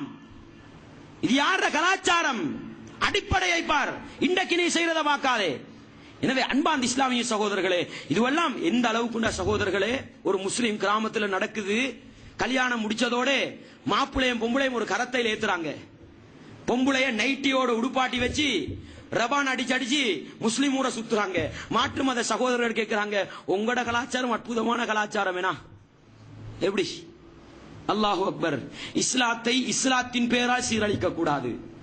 இஸ்லாத்தை இஸ்லாத்தின் பேரால் சீரழிக்க கூடாது. எனவே நான் திருப்பி சொல்கிறேன், நீங்கள் இஸ்லாமிய திருமணம் நடத்துவதாக இருந்தால் மட்டும் இந்த அனாச்சார மோசடிகளையும் கலாச்சார சீரழிவுகளையும் விட்டு தள்ளுங்கள். நீங்க நினைச்ச மாதிரி திருமணம் நடத்துறா ஆடு மாடு மாதிரி கல்யாணம் முடிச்சுட்டு போங்க. அவங்கள நாங்க ஏச வர மாட்டோம், உங்களை நாங்க திட்ட வர மாட்டோம். நீங்க இஸ்லாமிய திருமணம் லேபல் போட்டுக்கிட்டு இந்த அநியாயம் செஞ்சா நாங்க மேடை போட்டு விமர்சிப்போம், நாங்கள் மேடை போட்டு ஏசுவோம். உங்களோடு இருக்கிற கோபத்துக்காக அல்ல, உங்களோடு இருக்கிற இரக்கம், உங்களோடு இருக்கிற பாசம் எங்களை பேச தூண்டுகிறது. எனவே அன்பார்ந்த இஸ்லாமிய சகோதரர்களே, இப்பொழுது வந்திருக்கிற விமர்சனங்கள், இப்பொழுது வந்திருக்கிற பிரச்சனைகள் எங்களுக்கு ஒரு தீர்வாக வர வேண்டும். நாங்க முஸ்லிமா வாழல, இதுக்கு பிறவாவது இஸ்லாத்தை என்ன செய்யணும்? வாழ எங்கட வாழ்க்கை நிறைய எடுக்கணும். ஏண்டா மாற்று மதத்தவர்கள் கேட்கிற கேள்விக்கு ஒரு சில கேள்விக்கு எங்களால பதில் சொல்ல முடியாது. விளங்குதா? என்ன? நாங்க அல்லாஹ் அல்லாதவர்களுக்கு கொடுத்தா ஹராம், உங்களோட ஆட்கள் பெரியார்களுக்கு கொடுத்தா ஹராம் இல்லையான்னு கேட்கிறான். கந்தூரிக்கு கேள்வி தெரியுமா உங்களுக்கு? இது செய்தி. கந்தூரிக்கு முஸ்லீம்கள் ஒரு சாரார் ஹராம் வெளியிட்ட நோட்டீஸ் எடுத்து கேட்கிறான், இதுக்கு உங்களோட ஜம்மியத்துலமா ஹலால் கொடுக்கலையாண்டு. விளங்குதா? இப்படி கபரு வணக்கத்துக்கு கேட்டா, சீதனத்துக்கு கேட்டா என்னதான் பதில் சொல்ல போறாங்களோ அல்லாஹ் அறிவான். எனவே அன்பார்ந்த இஸ்லாமிய சகோதரர்களே, ஈமானிய உறவுகளே, எந்த கொள்கையை நீங்கள் சார்ந்தவர்களாக இருந்தாலும் சரி, இஸ்லாத்தை விற்காதீர்கள். நீங்கள் நேசிக்கிற நபிகளாருடைய முகத்தில் கரி பூசாதீர்கள். திருமணம் என்பது சந்தோஷமான ஒரு கட்டம். அந்த சந்தோஷத்தை நபி வழியில் என்ன செய்யுங்கள்? கழித்துக் கொள்ளுங்கள். இன்னொரு செய்தி இடையில ஞாபகம் வந்து நான் சொல்லிக் கொள்றேன். சில சந்தர்ப்பங்களில் இந்த வலிமா எப்ப கொடுக்கணும் ஒரு சிக்கல் இருக்குது. என்ன? திருமணம் முடிச்சொன்ன கொடுக்கிறதா அல்லது குடும்ப வாழ்க்கையில ஈடுபட்டு போட்டு கொடுக்கிறதா? நல்லா விளங்குங்க. அப்துல் ரஹ்மான் இப்னு அவுஃப் ரலியல்லாஹு அன்ஹு வாசனை திரவியத்தோட வாராங்க. நபிகளார் கேட்கிறாங்க, என்னப்பா வித்தியாசமாக இருக்கிறாய்? அவர் சொல்கிறார், நேற்று நான் திருமணம் முடித்து விட்டேன். திருமணம் முடிச்சிட்டியா? வலிமா போடுண்டாங்க. நான் முதல் இரவுல குடும்ப வாழ்க்கையில ஈடுபட்டு இருக்கலாம், வெக்கத்துல சும்மா இருந்திருக்கலாம், முறை தெரியாம சும்மா இருந்திருக்கலாம். நபிகளாருக்கு மறைவு ஞானம் இல்லதானே? நபிகளார் என்ன கேட்டிருக்கணும்? குடும்ப வாழ்க்கையில ஈடுபட்டியா? ஓ வலிமா போடுனா இது நிபந்தனையா போகும். நபிகளார் அப்படி ஒரு நிபந்தனை போடல. விளங்குதா? நீங்க குடும்ப வாழ்க்கையில ஈடுபட்டுட்டு தான் வலிமா போடணும். நபிகளார் என்ன செய்யல? நிபந்தனை போடு. திருமணம் முடித்து விட்டாயா? ஒரு ஆட்டை அறுத்து வலிமா போடு. வலிமாவை எதுதான் நிபந்தனையா வச்சாங்க? அக்குதுன் நிக்கா, திருமண ஒப்பந்தம் தான் நிபந்தனை. எனவே குடும்ப வாழ்க்கையில ஈடுபட்ட போறதுதான் என்ன வலிமா கொடுக்க வேண்டிய அவசியமும் இல்ல. திருமண ஒப்பந்தம் முடிஞ்சால் என்ன செய்யலாம்? அழகாக வலிமா கொடுக்கலாம். அடுத்தது இன்னொரு கலாச்சார மோசடி இருக்குது. என்னண்டா, திருமண ஒப்பந்தத்தை செய்யற ரெஜிஸ்டர் பண்றது, ரெஜிஸ்டர் பண்ணி போட்டு மாப்பிள்ள ஓன் அவுட்ல பொம்புல இங்க ரெண்டு பேரும் பிரிச்சு வைக்கிறது. யாருக்கு இந்த உரிமை இருக்குதுன்னு கேட்கிறேன் நான். பிரிச்சு வைக்கலாமா? இஸ்லாமிய முறைப்படி திருமணம் நடந்தா பிரிச்சு வைக்கலாமா? அவங்களோட உரிமையில விடணும். எந்த அளவுக்குண்டா, திருமணம் அந்த அந்த ரெஜிஸ்டர், நான் சொல்றேன் ரெஜிஸ்டர் முடிஞ்சா மாப்பிள்ளைக்கு பொம்பளை வீட்டுக்கு வரையலாம், கூடாதான், பார்க்கலாம் கூடாதான், கல்யாணம் முடியணுமாம். முடிஞ்சாதான் என்ன செய்யலுமா? கிட்ட வரையலுமாம். யார கலாச்சாரம் அப்பா செய்றீங்க? இஸ்லாமிய முறைப்படி ஒப்பந்தம் முடிஞ்சா என்ன மாப்பிள்ளை பொம்பளை தனியா வாழ்ற உரிமையை கொடுக்கணும், பிரிச்சு வைக்க யாருக்கும் உரிமை இல்ல. விளங்குதா? எனக்கு விருப்பம் நான் என்ன, 2 பேரும் ஒரு வீட்ல தான் இருந்தோம், கொஞ்ச நாளைக்கு சேரல, அது பிரச்சனை அல்ல. நீங்க நிபந்தனை போட்டு பிரிச்சு வைக்கிறீங்களே, அப்படி ஒரு முறையில் ஒரு கல்யாணம் வச்சிருக்கிறீங்களே, ரெஜிஸ்டர் மட்டும் செய்வோம் பிறகு கல்யாணம் நடத்துவோம், இப்படி ஒன்று செய்றீங்களே, இது மாற்று மத கலை, இது முஸ்லீம்கள கலாச்சாரம் அல்ல. விளங்குதா? எனவே அன்பாந்த இஸ்லாமிய இப்படி நிறைய செய்திகள் இருக்குது. அடுத்த விஷயம் வலிமா. இப்ப எங்கட சமூகம் நிறைய அல்லாஹ்வை மாத்த பாக்குற யூதர்கள் இருக்கிறாங்க தானே, யூதர்களுக்கு பண்டி ஹராம், முழுக்க பண்டி ஹராம். அவங்க என்ன செஞ்சாங்களாம், பண்டிட கொழுப்பு இருக்கு தானே ஹராமே, பண்டிட கொழுப்பை உருக்கினா என்னதானே அதை வித்தாங்களாம். ரசூலுல்லாஹ் சொன்னாங்க இதனாலதான் அல்லாஹ் அவர்களோட கோவப்பட்டான். யூதர்களுக்கு சனிக்கிழமை அல்லாஹ் மீன் பிடிக்க வானம்டான். இவங்க என்ன தெரியுமா செஞ்சாங்க, நாங்க சனிக்கிழமை மீன் பிடிக்க மாட்டோம், நாங்க அல்லாஹ்வுக்கு கட்டுப்படுறார்கள், வெள்ளிக்கிழமை குழி தோன்ற, ஞாயிற்றுக்கிழமை மீன் அல்ற, எப்படி அல்லாஹ்வுக்கு பாடம் பிடிப்பி கொடுக்கிறார்கள். அதே போலதான் பெண் வீட்டு சாப்பாடு கூடாதுன்றதுக்கு என்ன இருக்கு, நடைமுறை இருக்கு. அது மாற்று மத கலாச்சாரம் காட்டியாச்சு. இவங்களுக்கு கொண்ட கொள்கையை உடையலாதே, சுய கௌரவத்தை இலக்கியலாதே. அதுக்கு என்ன தெரியுமா, வலிமா கொடுத்து முடிஞ்சு அதுக்கு போறோம் நாங்க ஒரு விருந்து, பேர் என்ன விருந்து, கொடுக்கறது என்ன பெண் வீட்டு சாப்பாட. நான் கேட்கிறேன், நீங்க ஒண்ணும் செய்ய வேணாம், விருந்து நீங்க இப்ப என்ன கல்யாணம் வைங்களேன், விருந்து போடுறீங்க, நான் சொல்றேன் இப்படிதான் என் பொம்பளை எனக்கு கூட்டிக்கும் வரையில, விருந்து போடுவீங்களா? கல்யாணம் முடிச்ச மாப்பிள்ளை பொம்பளை இருக்கிறாங்க தானே, மாப்பிள்ளை சொல்றாரு ஏண்ட மனைவி எனக்கு இந்த கிழமை கூட்டிட்டு வரையலாம், நான் சின்ன வேலை ஒன்று இருக்கு, விருந்து போடுவாங்களா? விருந்து போடுவாங்களா? போட மாட்டாங்க. யார் வரணும்? மாப்பிள்ளை பொம்பளை வரணும். விருந்துண்டா அப்படி ஒரு நிபந்தனை இல்லையே, விருந்துண்டா யாருக்காலும் கொடுத்துருப்போம். இல்ல இது மாப்பிள்ளை பொம்பளை கட்டாயம் வரத்தான் வேணும்டா, இது என்ன? அதைத்தான் நீங்க இங்க என்ன செய்றீங்க, பப்ளிசிட்டி பண்றீங்க. பேர் என்ன விருந்து, அது கல்யாணம், இது விருந்து. நான் கேட்கிறேன், இது அல்லாஹ்வே மனுஷனை ஏமாத்தலாமாப்பா, அல்லாஹ் ஏமாத்தலுமா? அதனால நீங்க நினைக்கப்படாது, கல்யாணம் முடிச்சா மனைவியிட வீட்டுக்கு மாப்பிள்ளையிட வீட்டார்கள் வருவாங்க, வந்தா சாப்பாடு தண்ணி கொடுக்காம விரட்டாதீங்க, அது விருந்தாளி, கட்டாயம் கொடுத்தான் ஆகணும். விருந்தாளின்றது ஆட்டோமேட்டிக்கா வரும். விளங்குதா? நீங்க சாப்பாடு போடுறது கூப்பிட்டு கொடுக்கலாம். விருந்துன்றது அவங்க வருவாங்க, கல்யாணம் முடிச்சா எப்பயாவது ஒரு நாள் மாப்பிள்ளை போஞ்சு உங்க வீட்டுக்கு வரத்தானே வேணும். முதல் தடவை வரக்குள்ள ரெஸ்பெக்டா 10 பேர் கூட்டிக்கிட்டு வரத்தானே செய்வாங்க. வந்தாங்களா சாப்பாடு கொடுங்க. அதை நீங்க என்ன செய்யாதீங்க, அல்லாஹ் பயந்துக்கோங்க. எங்களுக்கு வெளிப்படைக்கு தீர்வு சொல்லலாம், வெளிப்படைக்கு தீர்வு சொல்லலாம். நீங்க பெண் வீட்டு சாப்பாடு ஹயாத்தாக்குறது கொடுத்தா நிச்சயம் அல்லாஹ் என்ன செய்வான், உங்களை குற்ற முடியும். இல்ல வந்தவங்களுக்கு சாப்பாடு கொடுத்தோம்னா நீங்க ஊரு பேருக்கு தட்ட தேவையில்ல. விளங்குதா? எந்த அளவுக்கு இந்த விருந்து போயிட்டது, எப்படி கல்யாணத்தை செஞ்சாங்களோ அதே மாதிரி ஹோல் புக் பண்ற. மௌலவி மாட்ட எப்படி கோல் கொடு கேட்கிற, மௌலவி வலிமா முடிஞ்சு மாப்பிள்ளை பொம்பளை நாளைக்கு வராங்க, வலி சாப்பாடு கொடுக்கலுமா? இதான் கேள்வி. மௌலவி ஏழு மேலும் இது ஏழும் தானப்பா. இவங்க உள்ளுக்கு என்னத்தை வைக்கிறது, முழு பெண் வீட்டு சாப்பாடையும் அப்படியே வச்சுக்கிட்டு மௌலவி கிட்ட சோட்டா கேள்வியை கேட்டாச்சு. மௌலவி சொன்னார் அதனால செஞ்சோம். அல்லாஹு அக்பர். ஏனப்பா மௌலவி சும்மா மார்க்கத்தை தெளிவா சொல்ற ஒரு மௌலவியை கொண்டு போய் படிகடாவாக்கணும், அவரை வேற வச்சு நீங்க மார்க்கத்தை விக்கிறீங்க. அல்லாஹ் பயந்துக்கோங்க. விளங்குதா? எனவே விருந்துன்றதுக்கு ஒரு முறை இருக்குது, விருந்துக்கு ஒரு முறை இருக்குது, அது கொடுக்கறத யாரும் தடுக்கல. விளங்குதா? திருமணத்திற போர்வையில் என்ன செய்யாதீங்க, திருமணம். எனவே நான் சொல்றேன், நான் திருப்பி சொல்லி என்ற உரையை முடிக்கிறேன். நான் சொல்கிற அறிவுரை, நபிகளாரை நேசித்து இஸ்லாமிய திருமணம் செய்ய விரும்புகின்ற ஒவ்வொரு முஸ்லிமுக்கும் தான் நான் அறிவுரை சொல்லுகின்றேன். நீங்க உங்களுக்கு நினைச்ச மாதிரி திருமணம் செய்யறேன்னா என்ன பேச்சை கேட்காதீங்க, விமர்சிக்காதீங்க. விளங்குதா? இஸ்லாமிய திருமணம் செய்ய விரும்புறீங்களா, இந்த இஸ்லாமிய கட்டுக்கோப்புகளுக்கு இருந்து இஸ்லாமிய திருமணத்தை செய்யுங்க. நீங்க கண்டது நின்றதெல்லாம் செஞ்சு போட்டு இஸ்லாமிய லேபல் குத்தாதீங்க. அல்லாஹ் பயந்துக்கோங்க. விளங்கிட்டா? எனவே அன்பாந்த இஸ்லாமிய சகோதரர்களே, கலாச்சார மோசடிகளையும் சமூக சீரழிவுகளையும் இனம் கண்டு அவைகளை எல்லாம் கிள்ளி எறிந்து எங்களுடைய திருமணங்களை, நாங்கள் நடத்தி வைக்கின்ற திருமணங்களை, நாங்கள் முடித்துக் கொடுக்கிற திருமணங்களை இஸ்லாமிய திருமணங்களாக நடத்தி எங்களுடைய திருமணத்திலும் இஸ்லாத்தை வெளிப்படுத்துகின்ற உண்மையான முஸ்லிம்களாக வாழ்வதற்கு நானும் நீங்களும் முயற்சி செய்வோம். வல்லவன் ரஹ்மான் எனக்கும் உங்களுக்கும் எல்லா ஈமானிய உறவுகளுக்கும் அந்த பாக்கியத்தை தர வேண்டும். வ ஆகிரு தஅவானா அனில் ஹம்துலில்லாஹி ரப்பில் ஆலமீன்.